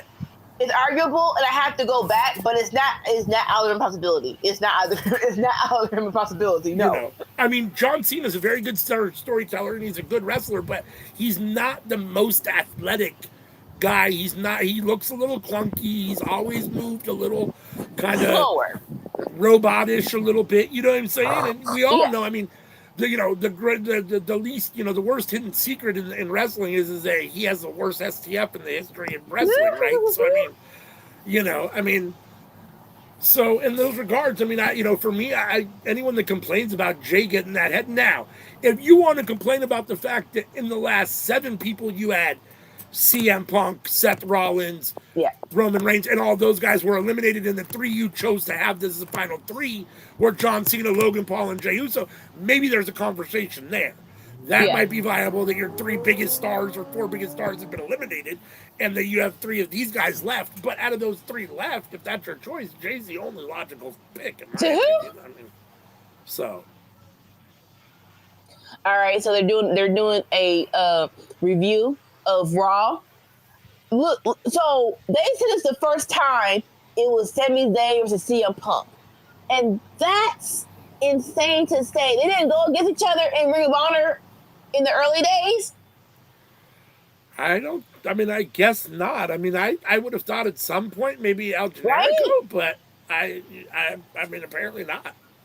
But not that WWE is always free with the information, but of course. I tend to take their word. They're more open now than they have been in the past, so I tend to take their word for it at this moment. But I mean, definitely could look that up. I mean, that was very shocking. Like you said, we're not gonna say El Generico, but I'm like, but I'm pretty sure they would say, not even El Generico, right? But it was a great match on Monday, and as you can see, Kevin Owens going against Sammy. For the people who are like, oh, you can't hit him in a chair back in 2023 Royal Rumble. Now he's trying to explain himself in the freaking car. I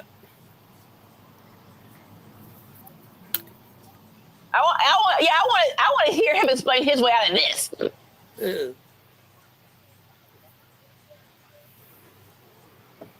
My volume's off, so I can't actually hear what he's saying. But so basically, he went through hell at Royal Rumble. He can't feel like his neck and his fingers and his spine, aren't back 100%.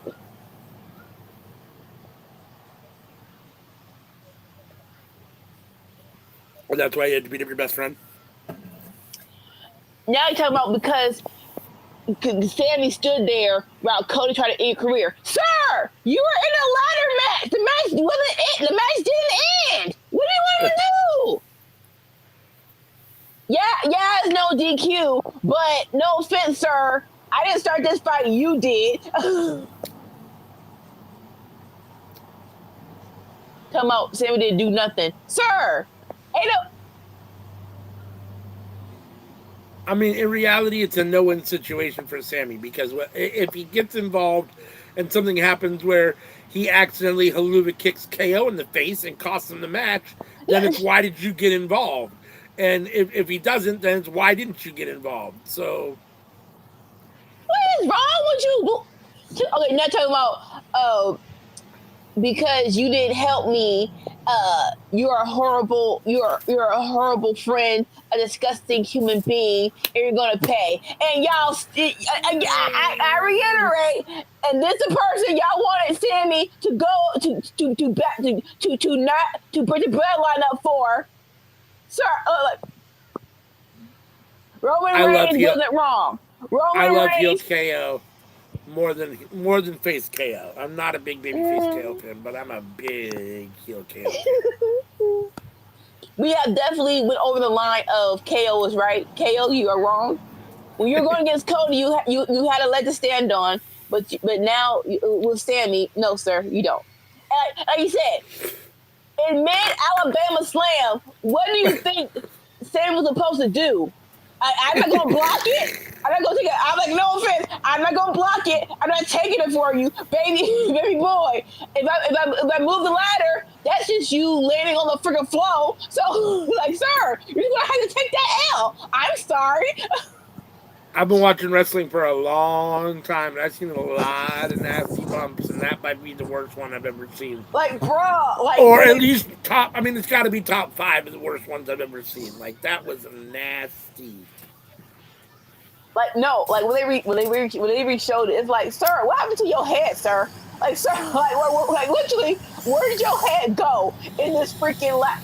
And right, like crazy enough, like I love KO because KO is a professional. He does those bumps rarely, but when he does them, they're sick. I want to like again, and we might have to crown KO the Royal Rumble match, the King of Royal Rumble matches, because think of this one. Think of him versus Roman 2023, him versus Roman 2022. All of these were bangers, and the one in 2023, the one where they did something with the stairs, where like he actually, like, I won't say power bomb, not on the flat part, but on the they're like, hey, let's do something crazy. Hit me where the pointy part of the stairs are at. It's like, sir, you don't have to do that. Like, KO always go for the crazy. Why the pointy part of the stairs? What's this? Why, sir? Why? Tozawa in the ring. I love this match because, yeah, Tozawa, get your lick back. He cost you the work. Like, where you gonna win though? But at least you were gonna have your memorable moment to ISO speed. And baby, are you okay? Because baby, you took that spear. You took that Braun Breaker spear like a G. And Braun Breaker, you did not have to run. You didn't have to run the ring ropes and then hit him. You could have just hit him. You didn't have to build up speed and then hit him. Oh yeah, he took speed out. Like, sir.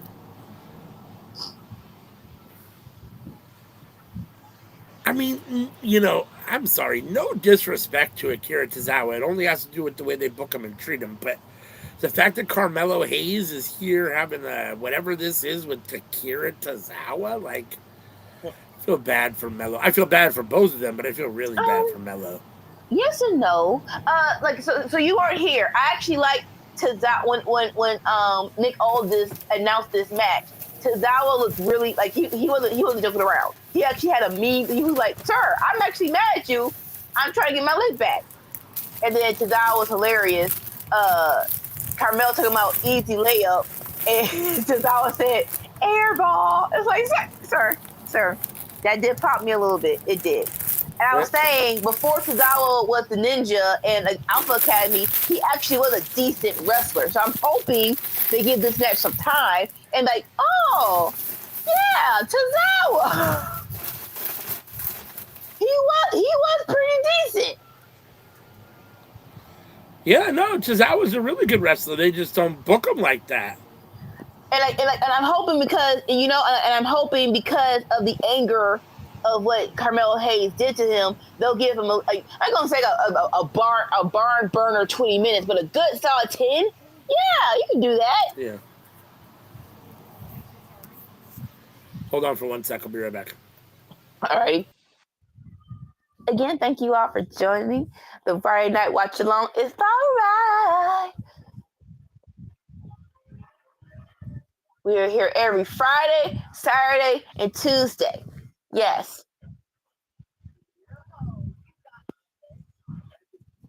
It's been a minute since I've been to a theme park. I need to go. And the thing is, they'll tell you as an adult, it's like, yes, you go out. Yes, go out your kids. It's much more fun. No, no offense to the kids, but they always gotta pee. They're not taught us to ride all the rides. I understand now why my parents went without us the first time and then brought us back. I would have. I need to ask my dad. Hey, when you took my mom to Disney World by ourselves, how much fun was it? He's like, but we had a ball.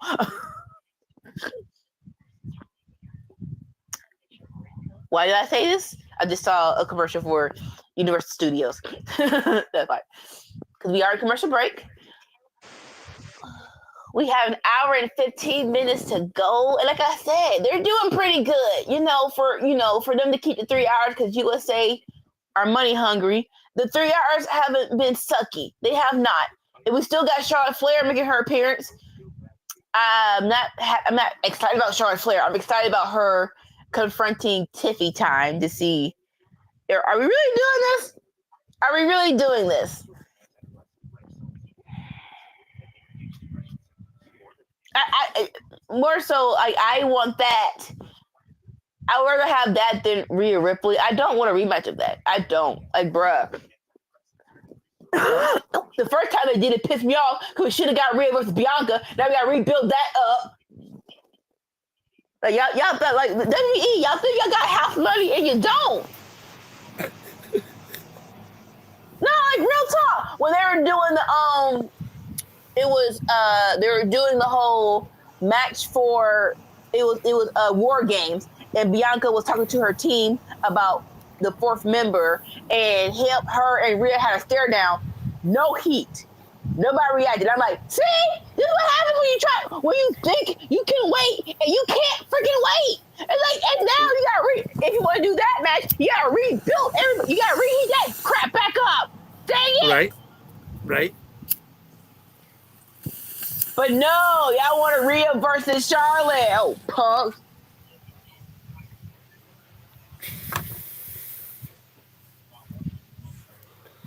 I'm interested for Winner's Circle tomorrow to see what you thought about Charlotte on NXT. I didn't. So I gotta watch it. Was it interesting at best? I think so.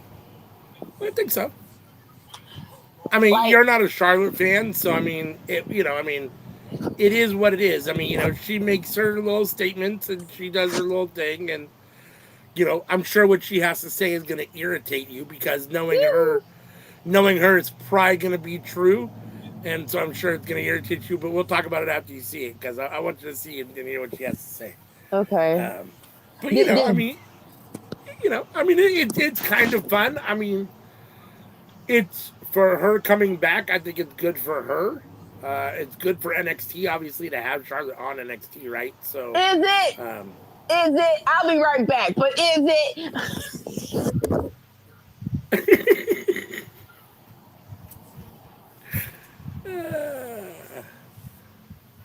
Mello was basically like he tried to go for Tozawa countered with the DDT for a 1 count. I think that's all it was. To actually giving Akira Tozawa and Carmelo Hayes some time, letting Akira Tozawa, wrestle and show that he can actually be a solid wrestler, or let him show that he is the wrestler that we know he is. Off the top rope, Mello out of the way. Tozawa rolls through. Mello with the head scissor DDT type thing. That was interesting. He did the head scissors, but then slammed his head into the mat.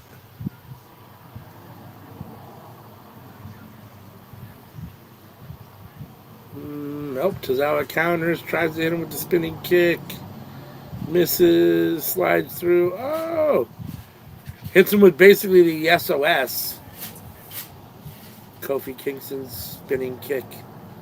Looks almost the same way. Tozawa ripping his shirt off.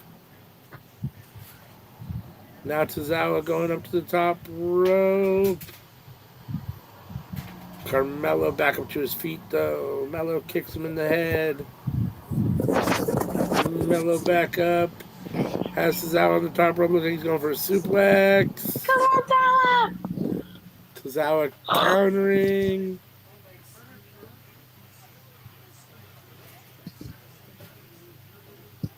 Oh, what's Tozawa going to do? Oh!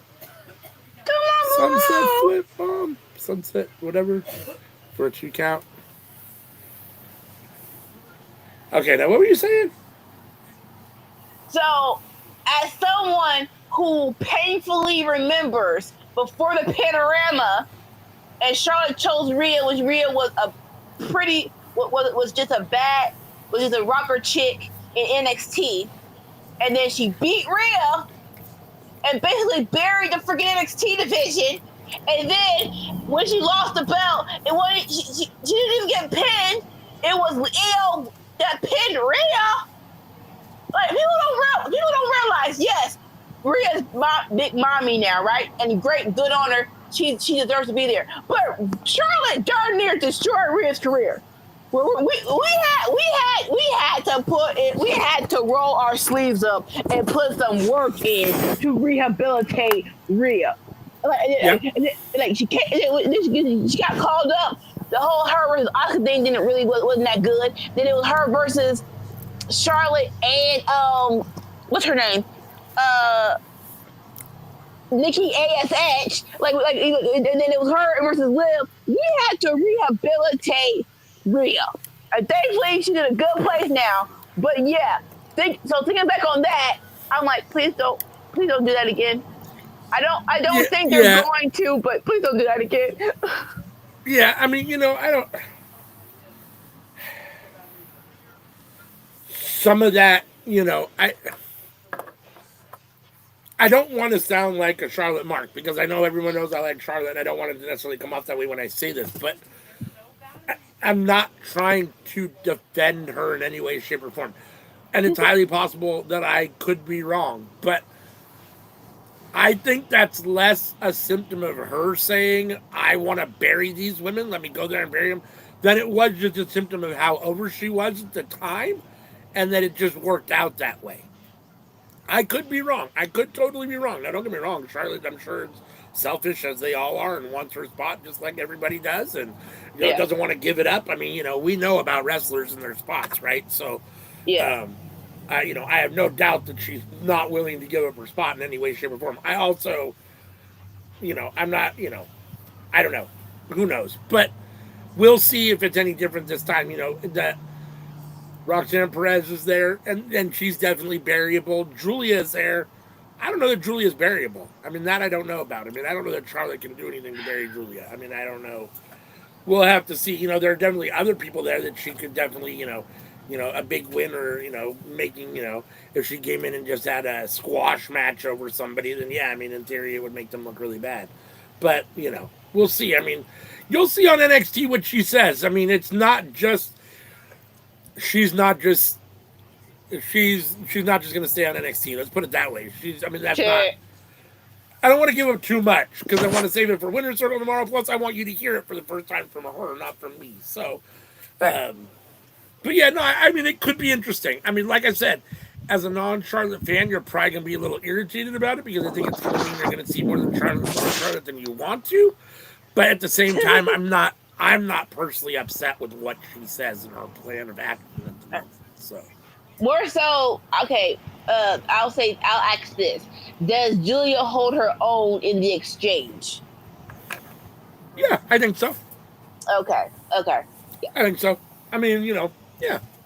Was it better? Cause like this is when I fell in love with Bianca. I remember it like it was yesterday when it was a face down between Charlotte, Bianca, and Rhea, and Bianca famously says, "You standing here and you don't even go here."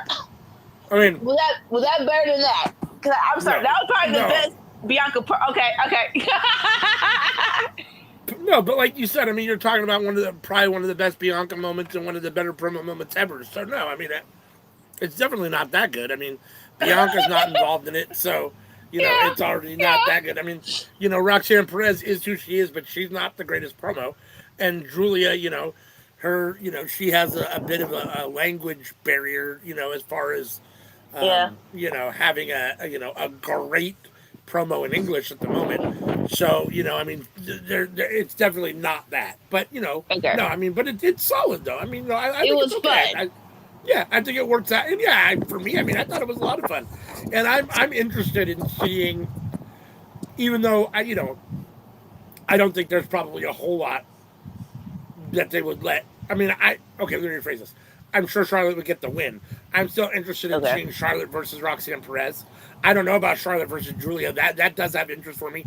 And Charlotte versus Stephanie Vaquer, that has a lot of interest for me. I don't know who would win those matches. I mean, my heart at the moment says probably Charlotte, just because she's Charlotte and they're newcomers, and at the same time, like, they are considered two of the best women on the planet at the moment. So, like, if she does, it shouldn't just be a squash type situation or an easy win in any way. So, those matches I would be definitely interested in seeing. And you got to remember, Bayley's also hanging around NXT too, right? So, and Bayley and Charlotte have, if nothing else, history, right? So, it gets interesting.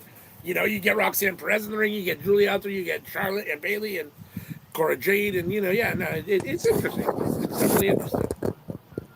Charlotte definitely doesn't hold back in having praise for the NXT women's division, that's for sure. Okay. She definitely hypes it up and puts it over big time, for sure. She calls it the best women's division on the planet. Listen, are there lies? I don't know. Are there lies? I was going to say this. It kind of sucks because on the Royal Rumble, they did have, a little face-off between new NXT girls and old NXT girls. And it was like, but unfortunately, they did it during someone's countdown coming out. So it's like, I wish y'all had a little more moment of a face-off, because it was on one side, Bianca, Charlotte, and Bayley versus, I want to say, Julia, Roxanne. Was it Lash Legend? It was, it was either Lash Legend or Jada Parker. It was the third one. I'm like, I wish I had more time to let this marinate because people don't realize. Yeah. No, I mean, NXT is definitely on fire at the moment, especially the women's division. So, there's a lot of good stuff going on at the moment there. Yeah. I'm at commercial, I think. I'm getting off commercial. This new show Evolve. It's going to be on Tubi. Tubi's trying to come up with it. Trying to come up.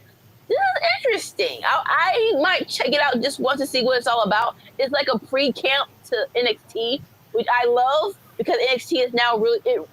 They've been saying it for a couple of years now. But NXT is now actually becoming a third brand, where it's not developmental. So I actually do like, okay, we're going to develop before they get to NXT. Yeah, so they had Evolve before. I don't know if you remember that, but they had Evolve. It wasn't WWE, but they bought Evolve. It was in England, right? No, it wasn't England. It was US, but it was independent though. It was independent. Okay. WWE bought it. That's where Austin Theory came from. That's where Joe Gacy came from. What isn't that what's his name? Cause I can't say the catchphrase. Al Snow's company? Nope, that was OVW. Okay. So this was another one. It was an independent company that was doing well, and then WWE bought them. Basically after they had, right at the very end, and then basically shut them down. And then, and now they're trying to bring them back. But yeah, no, if you go back, and they were around for about 5 years. They had a lot of actually solid people in there. I'm drawing a blank on all the names right at the moment, but they had, like I said, I don't know if you remember Joe Gacy, but Joe Gacy. They had Austin Theory came from there. He was the Evolve champion. Um, oh my God, why am I drawing a blank? There was a lot of good guys that were in Evolve. Josh Briggs came from Evolve. Anyhow, a bunch of guys. So really, they're just bringing it back now in WWE's iteration of it. Yeah, no, I mean, depending on how they do it and what.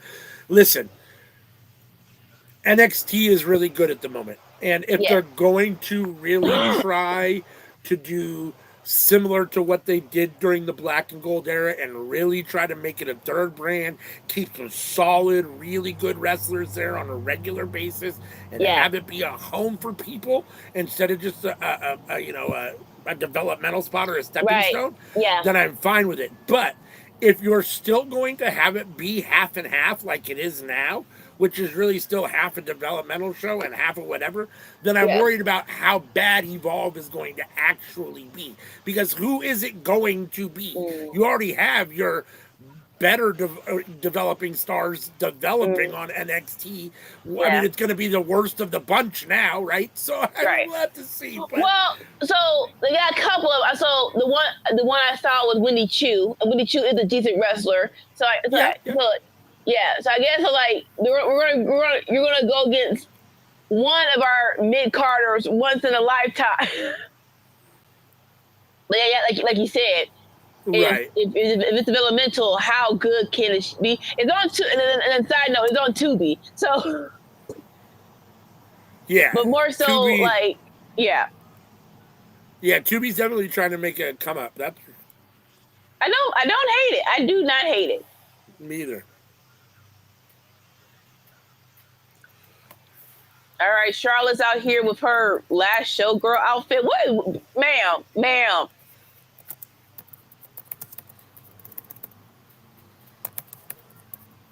It's literally a bra top. I can see where your claps are at, chick. Dad, go.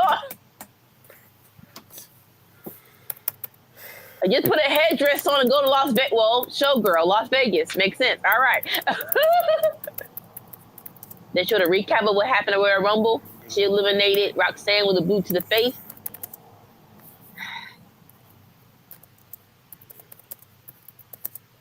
Okay, what is this outfit? Because there's the bra strap and then there's the strap around her. Not to criticize harshly, but I'm pretty sure your bra strap should be covered by the strap around your neck. I'm stop. I'm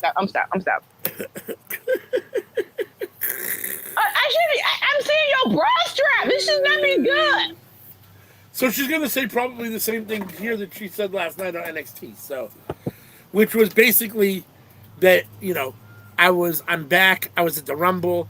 I was on Raw on Monday night. I'm here on NXT on Tuesday night. I'm going to be on SmackDown on Friday night. No one's safe. It doesn't matter whether it is Rhea, whether it is Julia, or whether it is, why am I drawing a blank on the other champion at the moment? Jeez Louise. Tiffany time. Yes, Tiffany Stratton. You all have a bullseye on your back. I am a champion and I will be a champion again. Blah, blah, blah, blah, blah, blah, blah, blah, blah. So it sounds like she is an undeclared free agent and is going to just, who knows, make a decision at some point on which of the titles she's going to go after. I don't know. But Bayley came out and was like, I don't think so. And her and Bayley had a little back and forth. That was actually the best of it because whatchamacallit is not a great promo. I mean, Roxanne Perez is okay, but not great. And so it was definitely Bayley and Charlotte that carried it. And Julia, like I said, has language issues. So she tried her best and she looks great and all those things. And she didn't back down to Charlotte. But the language barrier. But Bayley and Charlotte had a very good little promo thing on NXT. So, which is good. I mean, I'm happy to see two NXT veterans back on NXT, right? And Bayley and Charlotte. So yes, especially with Bayley when you don't have anything for her. So I'm definitely here for Bayley. Chilling out this WrestleMania season at NXT. Yeah. Because they're definitely gonna. I feel like they're definitely gonna do Roxanne versus Bailey at the takeover. Yeah.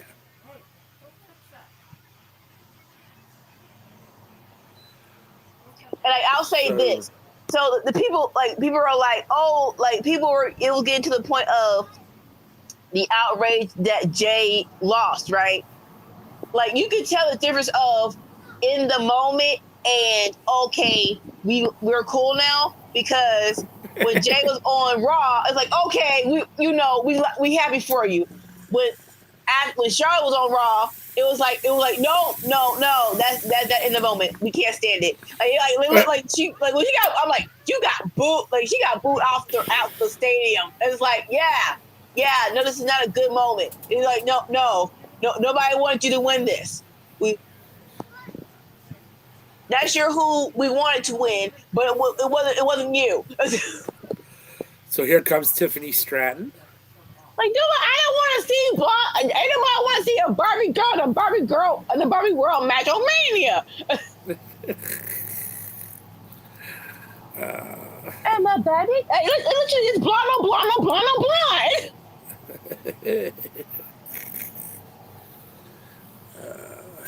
And then okay, I get people are cheering Tiffany, but who's gonna be the heel in this? Because she ain't. Even though people cheer Tiffany, she's not a baby face in this scenario. Like she's not acting baby face. No, and Charlotte is definitely not a baby face.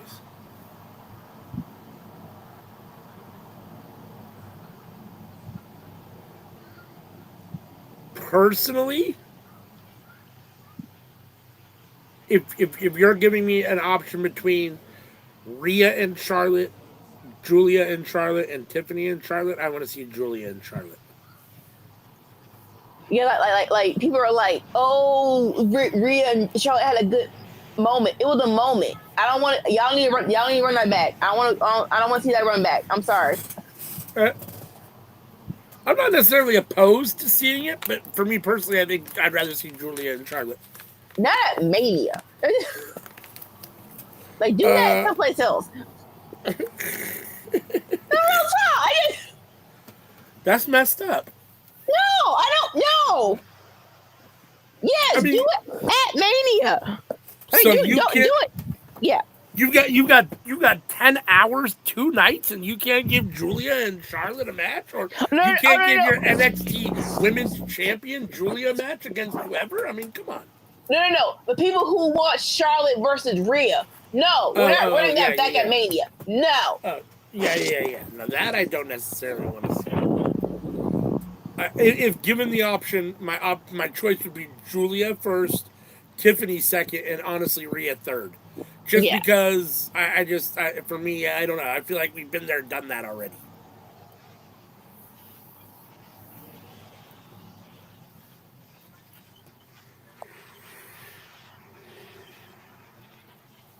Tiffany's saying the obvious. As soon as she got in here, everybody was like a mini Charlotte Flair. So she's like, so pick me. So when I beat you, I won't be the next Charlotte Flair. I'll be the one and only Tiffany Stratton. Y'all are not helping the cause. Stop cheering for Tiffany. I don't want to see this match. Yeah. And honestly, herein lies the problem with the Money in the Bank. Tiffany Stratton is not on the level of Charlotte Flair. I'm sorry, she is not in any realm, in any way at this point in her career, in Charlotte's career. And the fact that she's the women's champion because she, got a briefcase in a multi-person match and was able to cash it in after months and months, in a, whatever situation where the champ was already whatever, and now she has to try to whatever. I understand that's part of the allure of it. And at the same time, Tiffany's now in way over her head. One thing is not like the other, on the mic or in the ring. And the fact that she's your woman now you're surrounded. I mean, Alexa Bliss, or not Alexa Bliss, but Liv Morgan is what it is. But sorry, Candice LeRae is what it is. I apologize. But now you're in the presence of 3, women basically that are really solid wrestlers. Candice LeRae is really good too. I mean, I say she is what she is, but she's really good as well. She's underrated as well. Tiffany, one of these things is not like the other here, unfortunately. So, I don't know.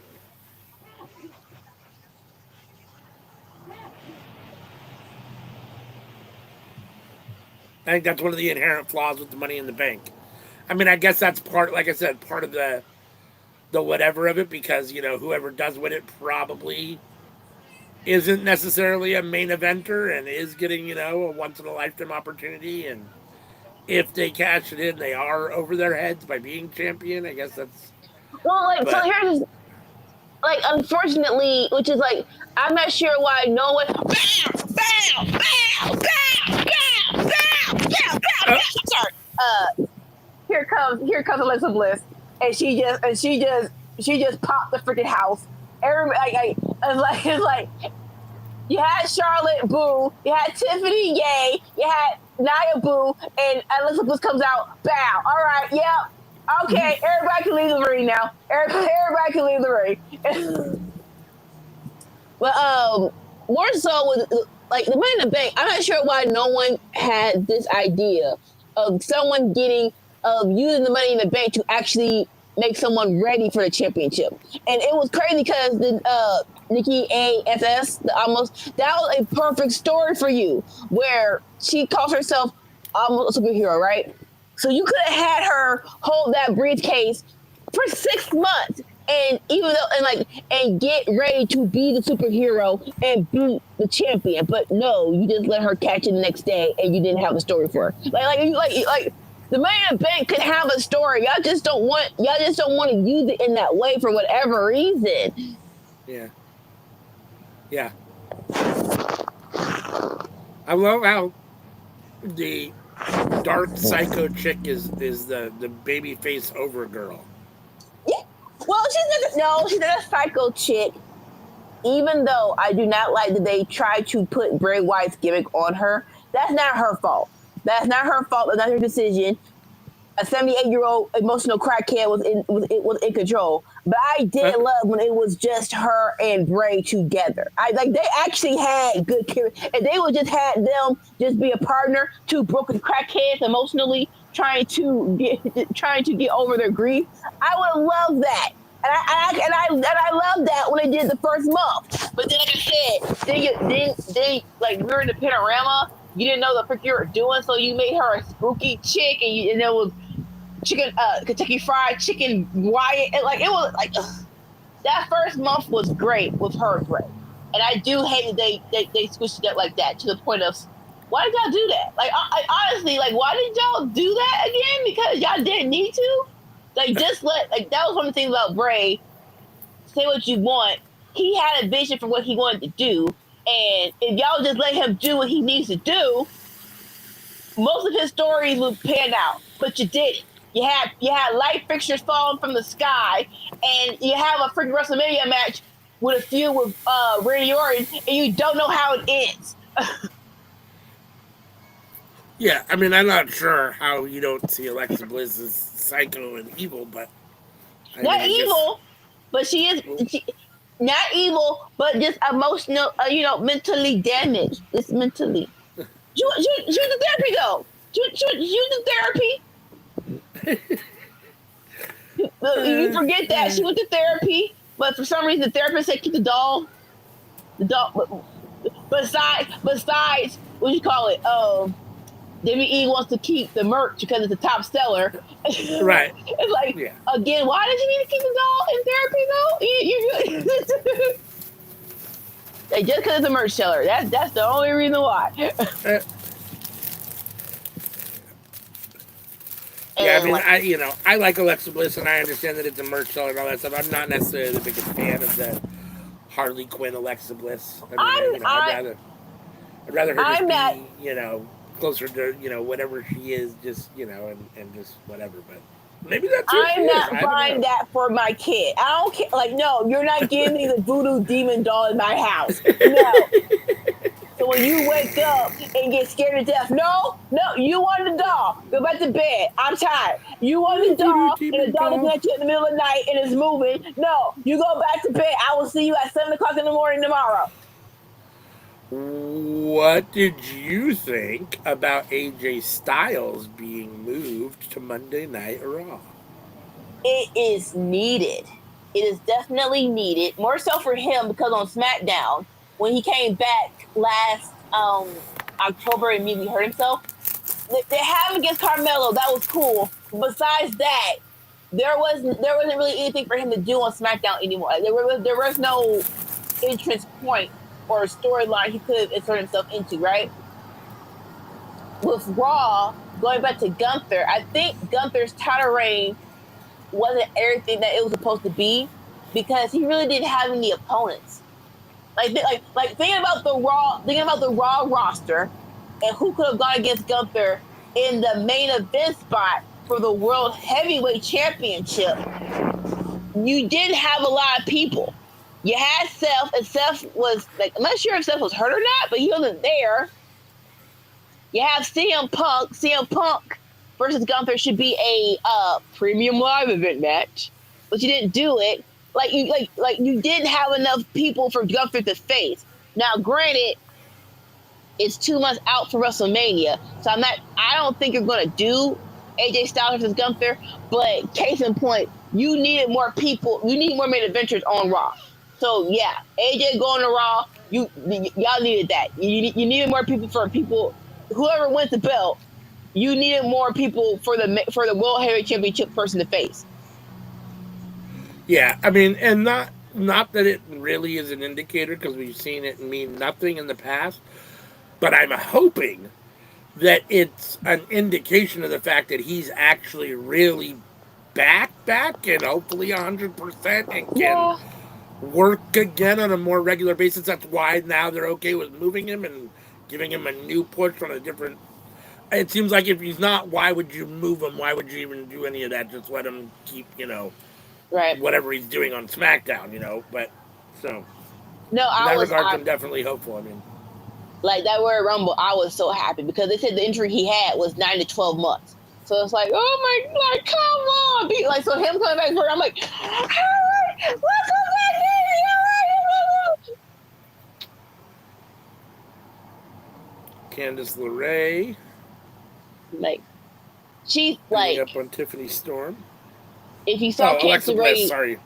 Yeah, that's what. See, it's too many freaking blondes. It's too many freaking dang blondes on freaking WrestleMania. On freaking WWE. Let alone SmackDown. Too many blondes. But Candice, yeah, I love, even though she's what's her name, Nia's minion, that she's getting a spotlight because Candice is very much underrated. I loved her in NXT. And I'm not like it's one of the things where it's like, dang it, how do we get that spark back? Agreed. Yeah, I mean, her with Johnny Gargano was definitely. It was hilarious in the best way possible. Yeah, I mean, it was really good. Not that DIY needs it or anything, but I almost wonder if they wouldn't benefit from putting her with DIY a little bit all the way around. If there's a storyline where DIY needs a partner, please let her be Candice. Please let her be Candice. Please let her be Candice.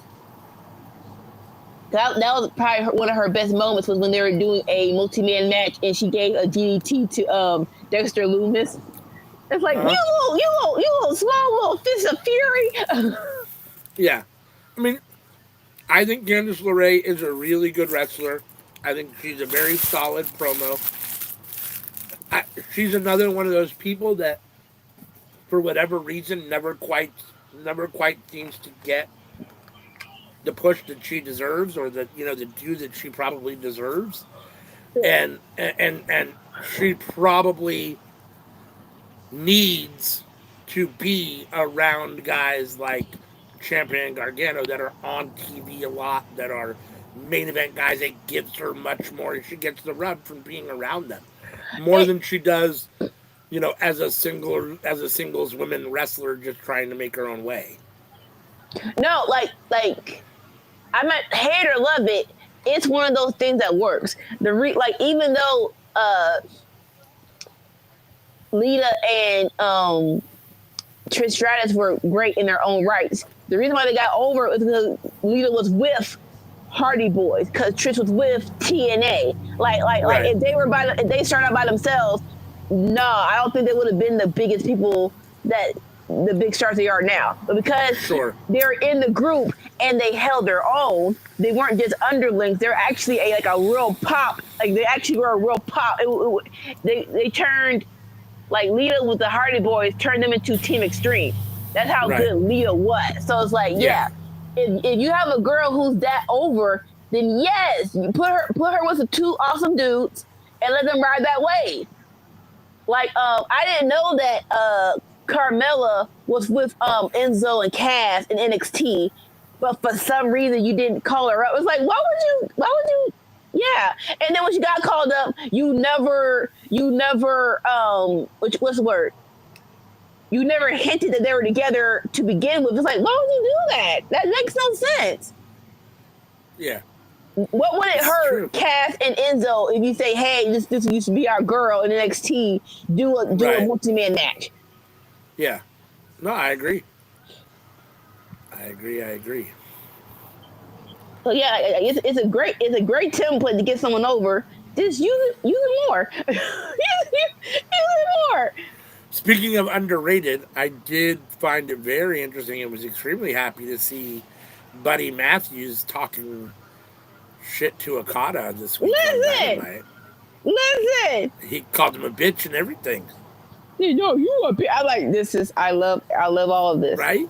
I love all of this. This is hilarious as hell.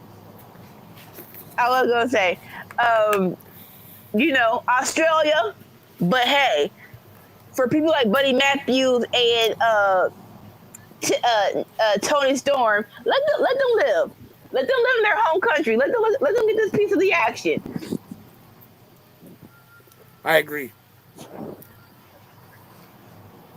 How cool would it be? How cool would it be if Buddy beat Okada for that title? Listen, like what? Okay, because again, I think about like some people don't get right. When it comes to like sorry, George, those are trying to use. Say them. All right. When people are like, "Oh, they shouldn't get beat," some people can win the title back. Like if you're over enough, I get the whole you don't want a short title reign, but I'm a attitude baby, so I lived in a time where the title was hot potatoed and it didn't hurt anybody, right?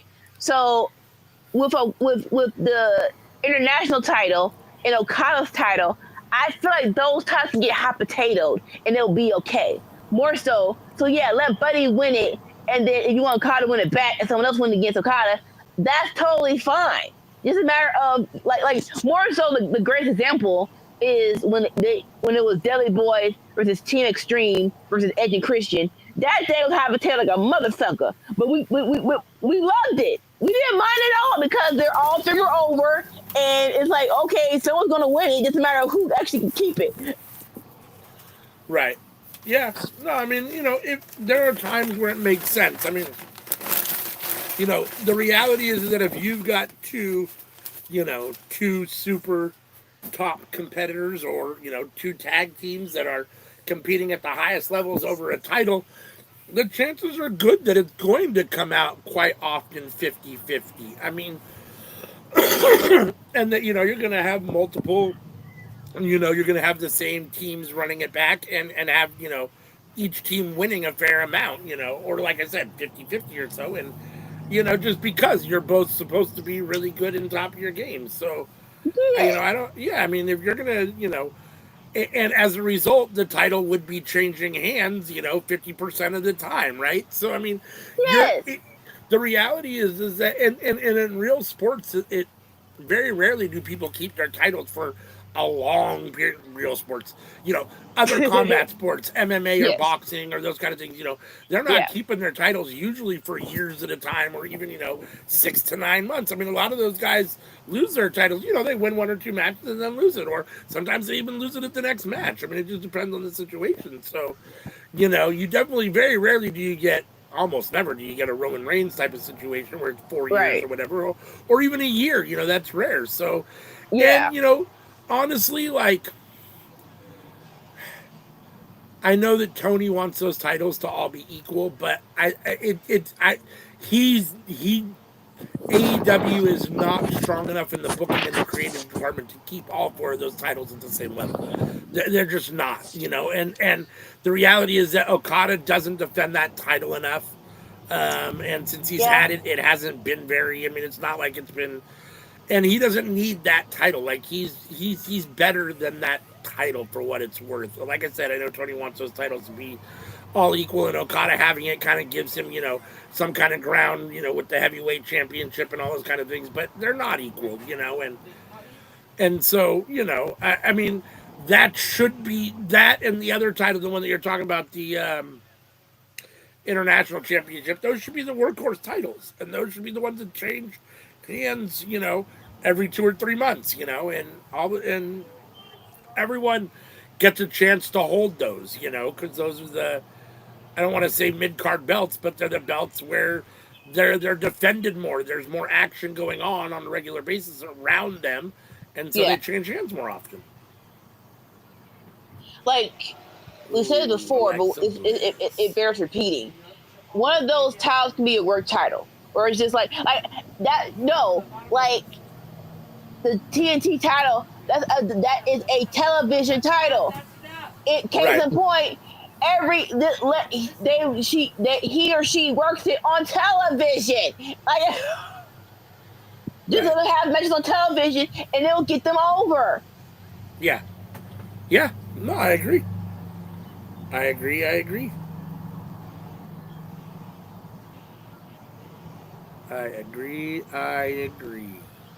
All right. And where are you at now? Go ahead. You go first. Oh no, you were going to actually talk about something relevant to what we're watching, and I wasn't. So. Oh no! Real quick, Alexa Bliss beats Candice Ray in a very fun match. She qualifies to Canada Elimination Chamber. Yes, I like that. I mean, I like Candice LeRae, but I'm a big Alexa Bliss fan, so I'm happy to see her get the win. She just came back. She should definitely be winning this match. Piper and Chelsea. All I was going to say is now that you've cut out Rampage, even though it was only an hour, it's still an hour less you have of TV, right? So you already had too many people and not enough TV time, and now you're down even another hour. So yeah.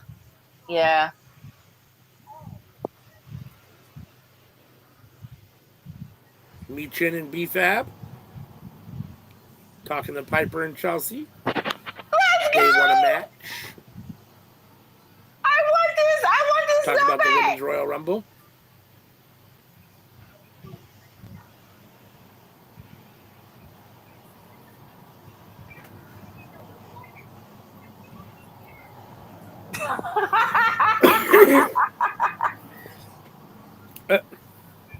Chelsea Greer to come out.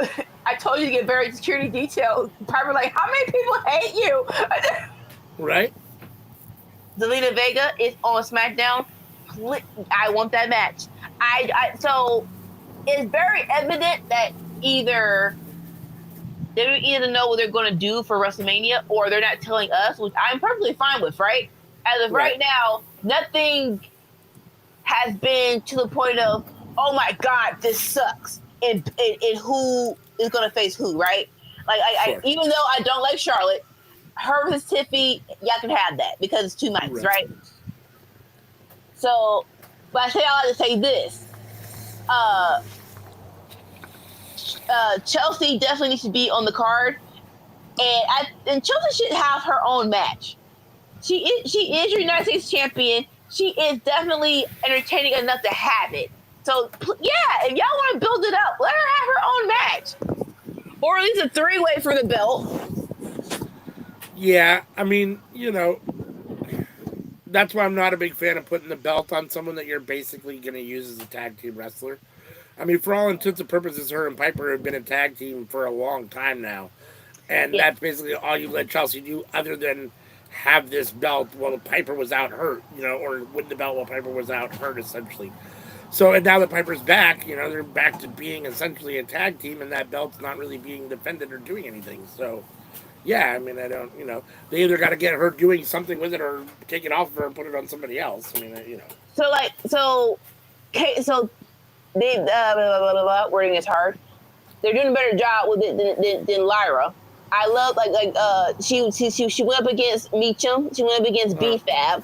Right. And it's just a matter of, I get it. Road to WrestleMania, all women should be on the big title.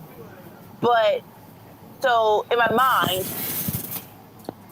it's like Candice LeRae versus Chelsea Green. Yes, please do that. Naomi versus Chelsea Green. Do that. Like you have some people who are going for the top title right now, but like after Elimination Chamber, have someone eye that title too. It's like, yeah, you got enough people. And more so, definitely do Zelina Vega versus Chelsea Green. That should be entertaining. That should be entertaining as hell. Yeah. Yeah. No, I mean, I'm here for it. I like Chelsea Green, and, she needs more title defenses to have the belt. And Zelina Vega, we know she's great on the mic. So just having, I've been saying this ever since Chelsea won the title. Chelsea has a mind to be entertaining, right? So I feel like, hey, just ask her, who do you want to face? How do you want to set it up? And just let her go do it. And just let her go do it. Right. I'm still at commercial. I have commercial too. I have a Top Golf commercial for Captain America, which is a weird combination. I'm getting weird commercials. It's literally just pictures of different SmackDown stars with "We'll be right back" in different languages. Right now it's in English, then I don't even know what language that is. Right now it's Kevin Owens. I don't know what language that is either. Side note, when I had cable, I think I missed Raw, and then I saw Raw in Espanol, and so I was like, oh, so I actually saw it, and they actually had Raw on the Spanish channel. And so Revelation, like, oh, so the Spanish announce table, they're actually doing a commentary. For years, I thought they were just there for people to break that table. Like, oh no, they're actually doing commentary. Okay, that's actually cool. Okay, fine. That's funny. All right, back from commercial. Me too. Yes. We are zoning in on the last half hour here. See, that hour, that 30 minutes flew by. Yeah. I still say 3 hours is too long. But technically for me, I don't come in until 6, so I only have to do 2 hours. Yes. Like, at least they're actually doing more wrestling.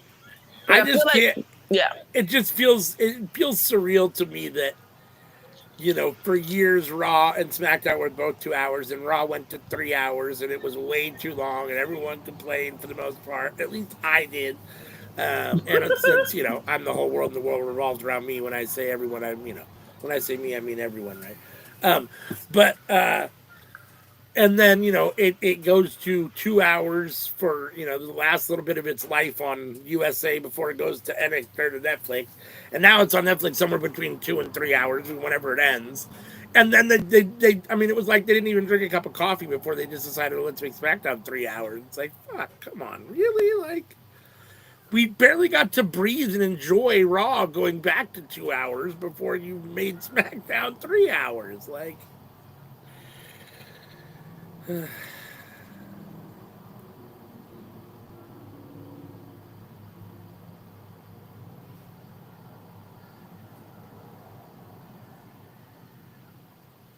Street Profits. Motor City Machine Guns, DIY. Hyping up the tag team division. We've got Tez and Angelo. Street Profits are definitely back as heels, which is interesting. I feel like they've mostly been faces. I mean, I'm trying to think. I mean, they've always been over and popular with the crowd. I think they've been technically heels before, but like the kind of heels that get cheered. So this is definitely interesting for me. Tez has his grill in, both in all black suits, which I find definitely interesting, menacing. Oh, sorry, I had buffering. And now we're back. It's definitely a new look for the Street Profits. There's no doubt about that. Byron Saxton's backstage with Motor City Machine Guns, Alex Shelley and Chris Sabin. And they're addressing the Street Profits. Unfortunately, so that you guys don't hear my TV in the background, it is muted, so I don't know what they're saying technically, but we did lose Anika, but she should be back.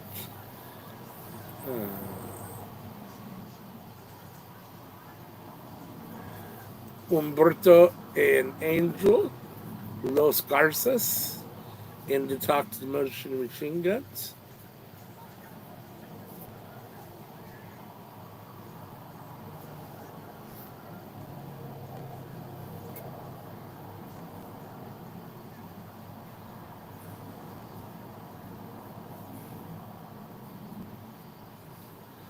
Looks like they're setting a match. Santos has stepped in. He's now talking to the Motion Machine Guns.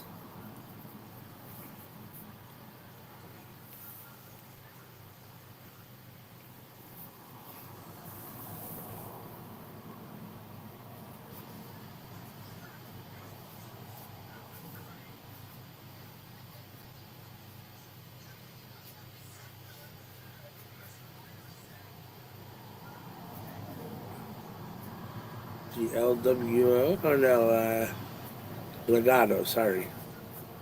Legado del Fantasma.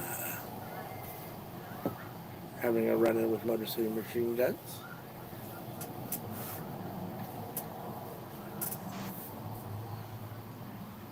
Wade Barrett and Joe Tessitore on the SmackDown table. Miss Anika is back. Sorry, internet went heel on me. So it is okay. I was glad you weren't alone when it happened. Right? That would have been disastrous as hell. Okay. Right. Qualifying, another Elimination Chamber qualifying match next Saturday on SmackDown. Excuse me. Damian Priest, Jigglypuff 2, and Braun Strowman. So the triple threat, the winner advances to the Elimination Chamber. That should be fun. Like, I'm not sure if you saw Damian Priest and Jigglypuff 2's promo battle last week. I love that to be a program. Like, I loved it. It was so freaking good. Yeah, I'm definitely here for that. I did see that last week, and I am definitely here for that. I like that they moved Damian Priest to SmackDown. And I like that they're giving Jacob a little bit more to do than just be Solo or Roman's, muscle like that.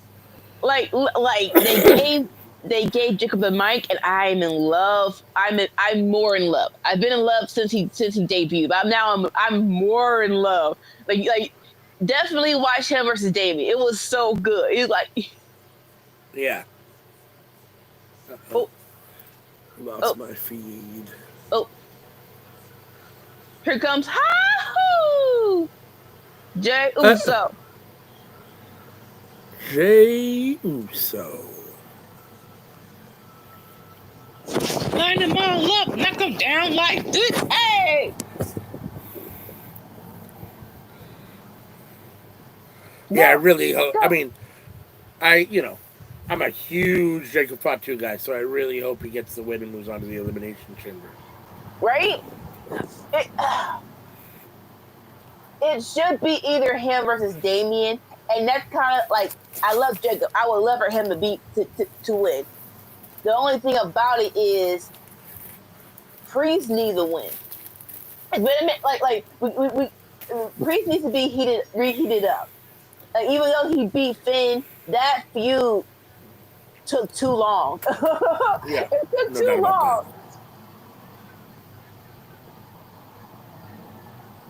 So I wouldn't be mad if Damien won, but you got to strike while the iron heart with Jacob. Yeah, and not only did it take too long, but they just didn't give it enough either. There just wasn't. After taking so long, the payoff wasn't enough. The payoff was underwhelming. The match on Raw was great, but it was like. Yeah, that match on Raw was really, really good, but it was like, it's still not. It didn't feel like it was enough to close all that was going on. Yeah. It was more that like.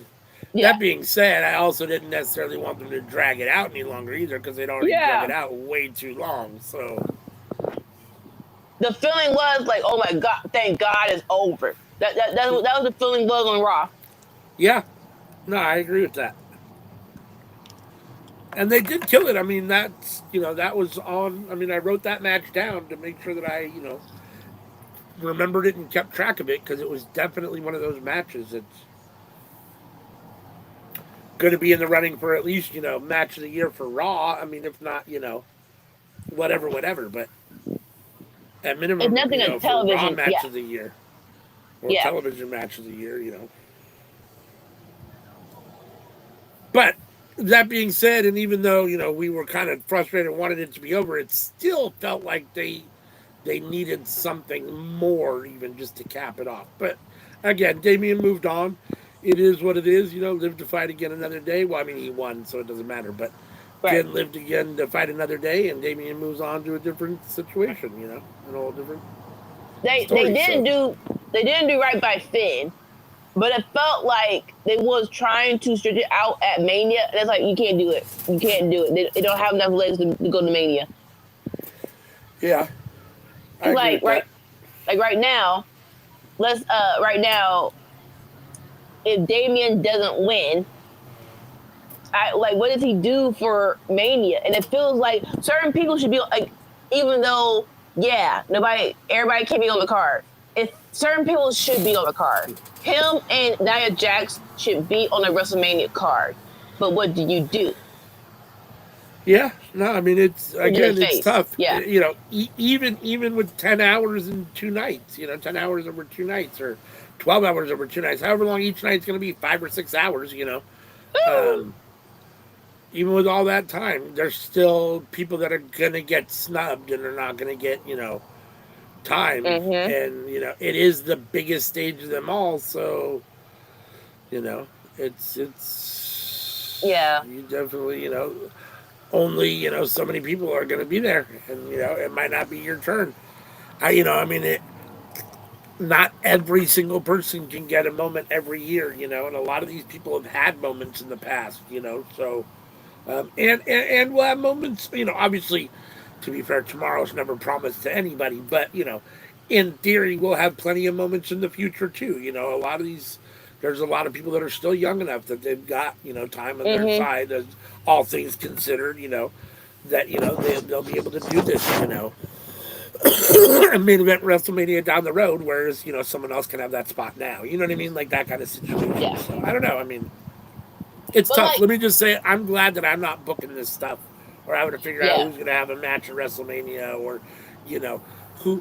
And, even beyond that, all of these wrestlers, and even the ones that, I'm sure are the betters of the bunch. You know, the Xavier Woods, the Adam Coles, the guys that do the up, down, down, the Tyler Breezes of the wrestling world that are, you know, considered the good guys, the ones that love to have fun, you know, and are, you know, the kind of the more wholesome kind of guys. And even those guys, they're here because they're driven and obsessed and they want to be the best, right? I mean, that's why they get up in the morning and work out.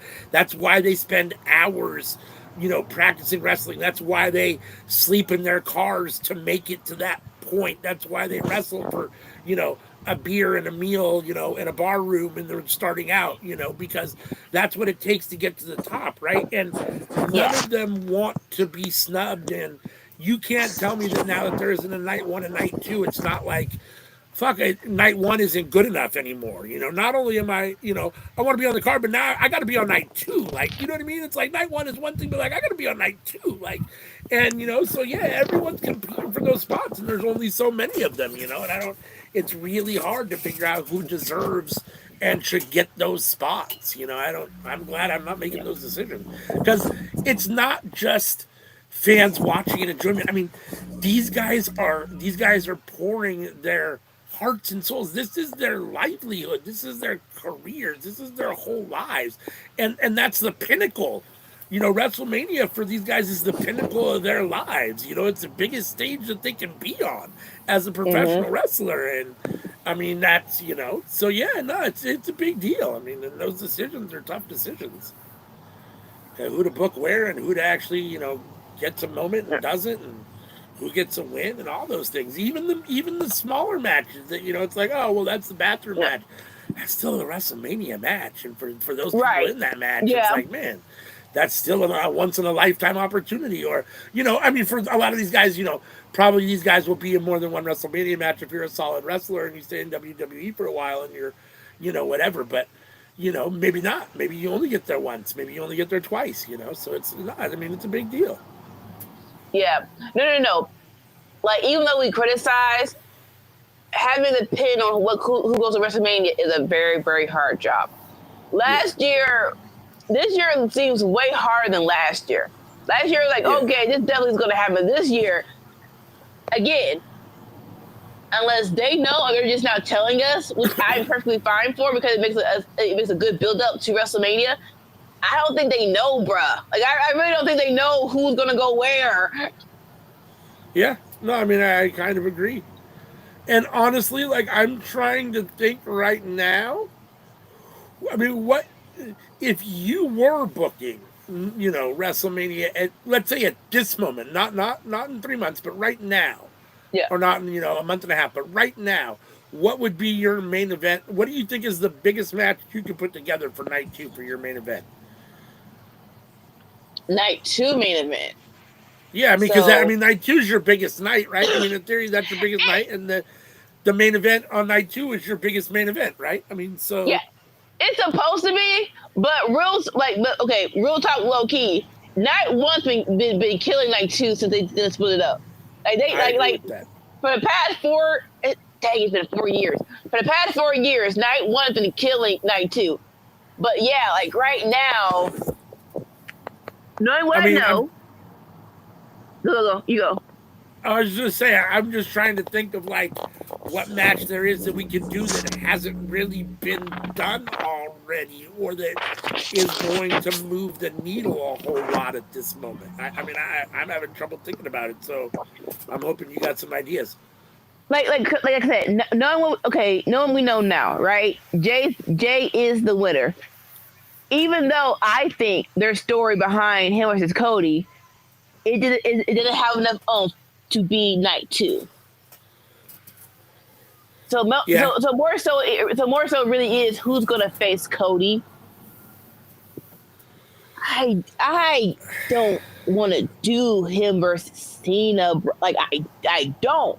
I don't think there's any oomph to that. I mean, to me, that's terrible. I mean, and if that's your night two main event, if that's your night two main event, man, that's brutal. People are clamoring for that to be the match. I'm not sure why, but people are clamoring for it to be the match.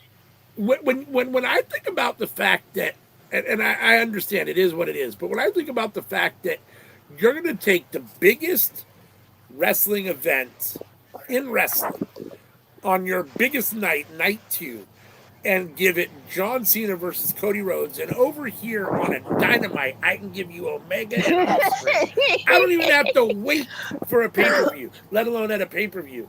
You know what I mean? It's like, it just seems to me that there's just such a disconnect there, because these things are not like each other, right? And so, I don't know. To me, it's like, yeah, okay, Cody and Cena is whatever it is. For me, I don't want to see John Cena at all, but I don't like Cody either. So, that does nothing for me, and I don't. So I don't know. I mean, I'm thinking to myself, other than Jacob Fatu getting a title shot, I can't think of. I mean, Jay will be fun, but I still, even though I'm extremely surprised that Jay and they did it, pulled the trigger, and had him win the Royal Rumble. I'll be very surprised if he beats Gunther or Cody. It's going to be Gunther, obviously. He's going to face. It's not going to be Cody.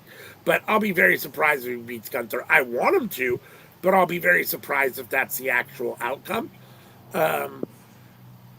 And that being said, other than Jacob Fatu wrestling for a title, there really isn't a match that I want to see or that I think they can put together that's big enough for that spot. They just don't really have the talent to fill that spot, in my opinion, in a good way for the most part. I mean, I don't know. They got some good guys. I mean, I'm a big Gunther fan, and I'm a big Jacob Fatu fan, and there's some guys, but it's like, man, I don't know. When you compare the two rosters, it feels like, wow. I mean, could you imagine? Could you imagine if WWE could give you Ospreay versus Omega at WrestleMania Night 2 in the main event? Listen, or an MJF versus Ospreay, or MJF versus Omega? I mean, give me a break. Listen, they tried. Well, okay, more specific. Triple H tried, but failed. Triple H saw the potential, but thankfully enough, they're like, we're going to go our own way. I don't see AEW being AEW without those guys. I get that you don't. I get that the best wrestlers, most of them are on AEW. I'll give you that. I'm a storyteller, so I'm okay with the roster right now with WWE. I know you're going to hate this, but if you ask me, what's the biggest match for night 2? Story-wise, and because they killed it on Raw, it's probably Cody versus CM Punk. Yeah. Yeah, no, I mean, it probably includes CM Punk, I would guess. In a perfect world, I would have loved if they would have somehow pushed for if they could push it off, have Cody versus KO. That's my perfect world. Or KO versus Sammy for a title. But, Oh, we're getting KO versus Sammy at WrestleMania. And it's crazy. It won't be for a title. It won't be for a title, but it'll be friend versus best friend versus best friend. It's crazy because I was watching the comments when on YouTube the clip of him pile driving Sammy, and they're like, "This is the third time we're going to go against each other, and I'm not tired of it." That's what the comments are like. Yes, this is literally a fight forever. You're my brother, but I hate you feud. Yeah, and honestly, it's one of those ones that they've done well enough and they've given it enough time in between doing it that they've let it breathe, simmer down, and then reactivate enough in such a way that it works. It would have been great if it was for a title, because they have done it a couple of times, so it would have been great if it was for a title. But I agree. Yeah, I agree. So I mean, there are some interesting matches out there. I don't know. I know that I'm biased. I get it. I'm aware that I'm biased. Not only that I'm biased around the guys that I like, and that most of the guys that I like are in AEW, but that I'm also biased around the fact that I'm definitely more of a wrestler than I am probably a storyline guy. Although, I do really like storylines. I just feel like the really good ones are so few and far between that it's like, gotta take it where I can get it. And right now, I can get the wrestling in AEW. So, I don't know. But, I don't know. It just seems like those spots should just have bigger, I don't know. No, I understand. Bigger, younger talent. I mean, yeah. If you're, it feels like, and I get it. Cody Rhodes is not, he's not necessarily at retirement age or even at that point, but he has been around for a minute. He's not young. Right. And not only is he not young, but he's got a lot of wrestling wear and tear on him. He's been wrestling at a high level for a long time. When I say high level, I mean on a main stage, not necessarily the main event, but on TV, in a role that's, gotten, show or play, whatever you want to call it, all the time. So, the fact that, John Cena retired basically, 5 years ago now, and Cody Rhodes is probably going to be one of your night 1 or night 2 main events, and that the other one is CM Punk, who's 45 and, was out of wrestling for 10 years and is well past his prime. Wrestling, whoever, whatever it is. I mean, KO and Sammy is one thing, and even those guys, Sammy's in the best position he's ever been in his career. Yeah. I don't know that he's in the prime athletically of his career. Yeah. You know what I'm saying? So, and same with KO, right? I don't know that KO's in the prime of his career, even storyline wise or push wise, because he's had the title and been in better spots than he is right now. But this is still a good push for him, and he's over the, he's a little over the. When I look around, there's not what I would call a ton of really strong young talent in WWE at the moment. Yeah, unless you're in NXT. Yeah. Yeah, unless you're in NXT, and then there are a few guys there for sure. And don't get me wrong, a lot of the major stars in AEW are older too, but you do have some younger guys still. You've got your MJFs who's young, Ospreay is still young, Kyle Fletcher's young, Takeshi. Jay White is 31. Let's not don't let the gray beard fool you.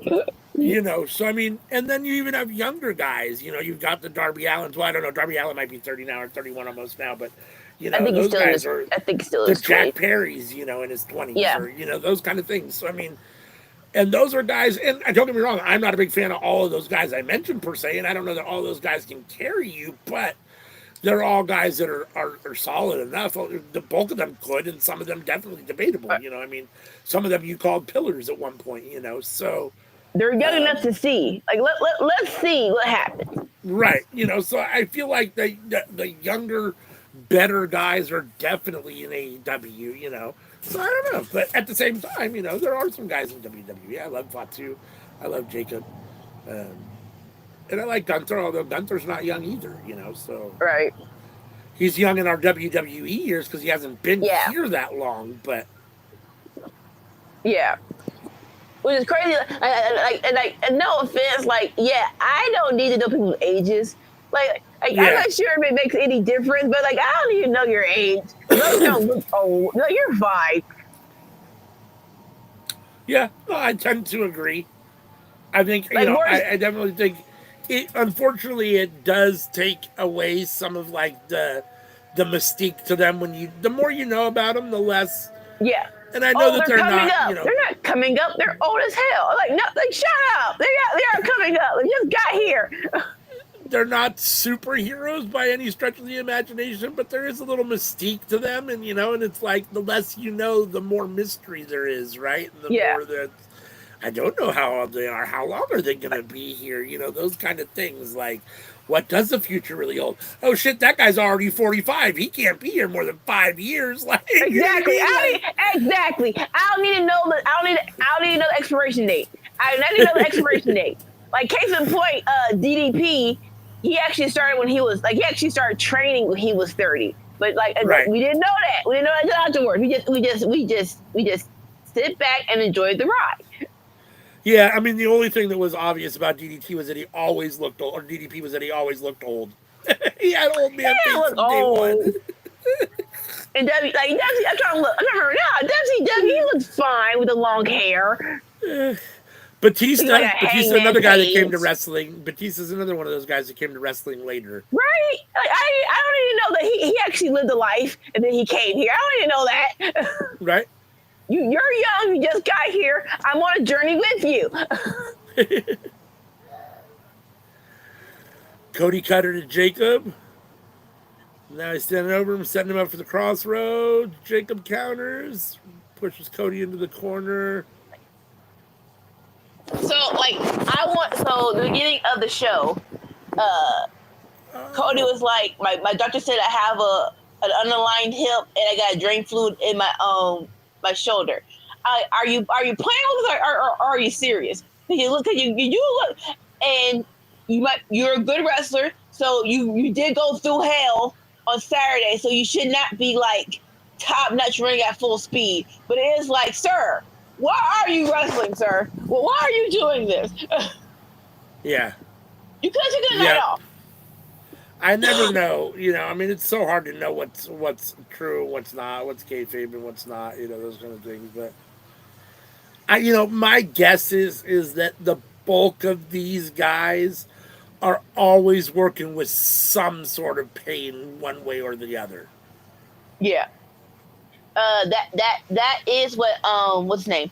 Seth Rollins was on Chris Van Vliet, and they're talking about the purple titty match, the Hell in a Cell, and they're like, "What was your reaction when you saw it?" And he was just like, "I had a plan," but he was like, "But that's actually pretty common, even though it was just visible with Cody. But usually, every match is like, hey, I got a twisted knee. Don't hit my knee hard." Or, hey, like I remember one funny story was Taker just got a tattoo on I think his arm or something, and he told the opponent, "Hey, don't touch my arm. I just got it." And for some reason, I guess he did either he forgot real quick or he didn't care, but he touched his arm like, "Hey!" And then the dude told like, "Hey, bro, I just told you, bro." And he got pissed off. Shut up. Crossroads Tomatonga or Tongaloa, sorry. No, Tomatonga. Oh, it is? Okay. Yes. And Cody picking up the win for his team. Yeah, no, I mean, I'm sure there's a whole lot of that stuff. Let's go! I mean, I don't hate it at all! Let's go! I don't hate just it like at all! NFL Let's players. Go! They're always injured. Yeah. I don't hate it at all. Solo attacking Cody. I don't hate it, cause yeah. Solo is back. I don't hate it. My only concern is just with Solo out, Jacob had been getting more push. Yeah. And I just don't want to see that go a little to the wayside if Solo is back. So I don't think it's going to happen because they've unleashed Jacob. You can't put the genie back in the bottle. You can't put the genie back in the bottle. In my mind, they're like Roman was like, "I want to work with Jacob at WrestleMania." I don't think that's happening. But if y'all want to give us Solo versus Jacob at Mania, that could work. I'll be all here for it. Not sure who wins, but Solo going back to being the Street Fighter, because I love like him in NXT. I enjoyed way more than him. He was good as the enforcer. Him being the tribal chief was but I think the best version of Solo was the Street Fighter. So yeah, Street Fighter versus Jacob Fatu. Give me that, yes, please. Yeah. I'm here for all of that. We were talking about earlier about who you choose to push. I don't like the fact that we have to choose. I like Jacob and Solo. So it's like, yes, if you can do both.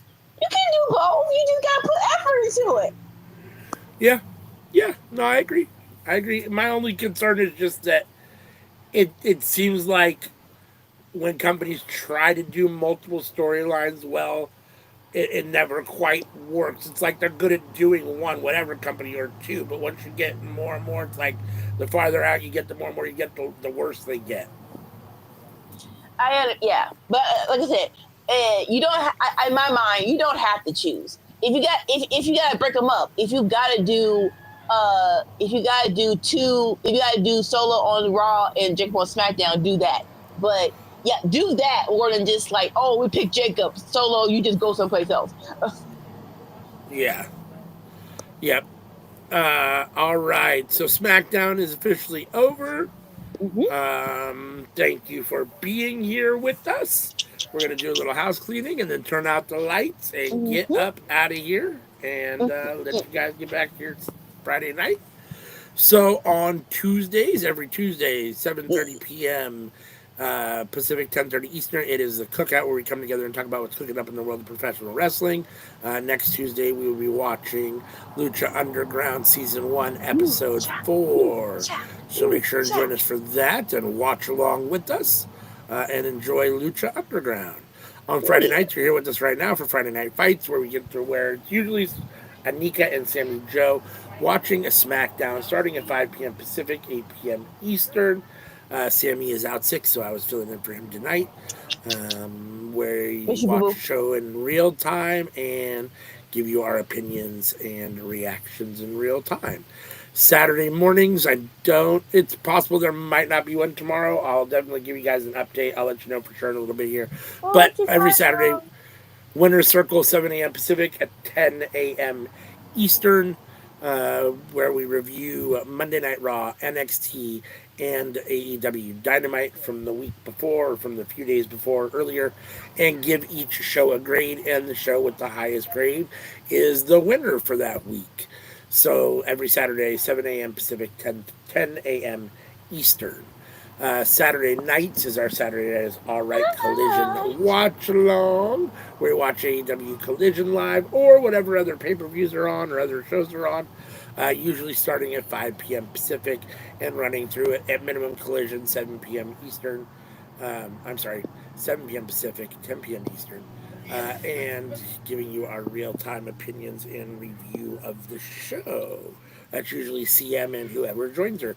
We will be getting back to Enter the Square Circle now that I am back by my PlayStation. So hopefully in the next week or two, we should have something on Sundays. That should be 8 a.m. Pacific, 11 a.m. Eastern. Myself and Sammy Joe doing something video game-wise. It'll either be WWE 2K24 or Madden 25. So make sure the best way to get notified or make sure... The best way to make sure that you know when we put something up, and if it's Enter the Square Circle, is to hit that bell on the YouTube channel so that you're notified every time we do put something up on the YouTube channel. Let's see if you scan the QR code. That QR code will take you to Linktree. And from Linktree, you can get to all of our social media in one place. We are everywhere. The Clock app, Twitch, YouTube, Facebook, Instagram, X, Blue Sky. Everywhere there is social media, we are there. So again, that QR code will take us to Linktree. And from Linktree, you can get to all of them from one place. If you want to listen to the audio version of the Cookout podcast, don't have time to sit and watch it, or just rather listen to our wonderful voices, you can listen to it on any of the places where you get any of your other podcasts, Google Podcasts, Spotify, iHeartMusic, Amazon Music. So make sure to check out the audio version. If you're with us here tonight for SmackDown, which we just got done watching, we appreciate you choosing World Culture Wrestling Network for your watch-alongs. And what else was I going to say? Where is it? I don't even see it. Am I in the wrong? I might be in the wrong one here. Let's see. That's why. I know why. All right, we'll get ready and turn out the lights. And I will let you guys know about tomorrow morning here in a little bit. But if not, as always, we'll be back the following Saturday, if not tomorrow. So until next time, peace.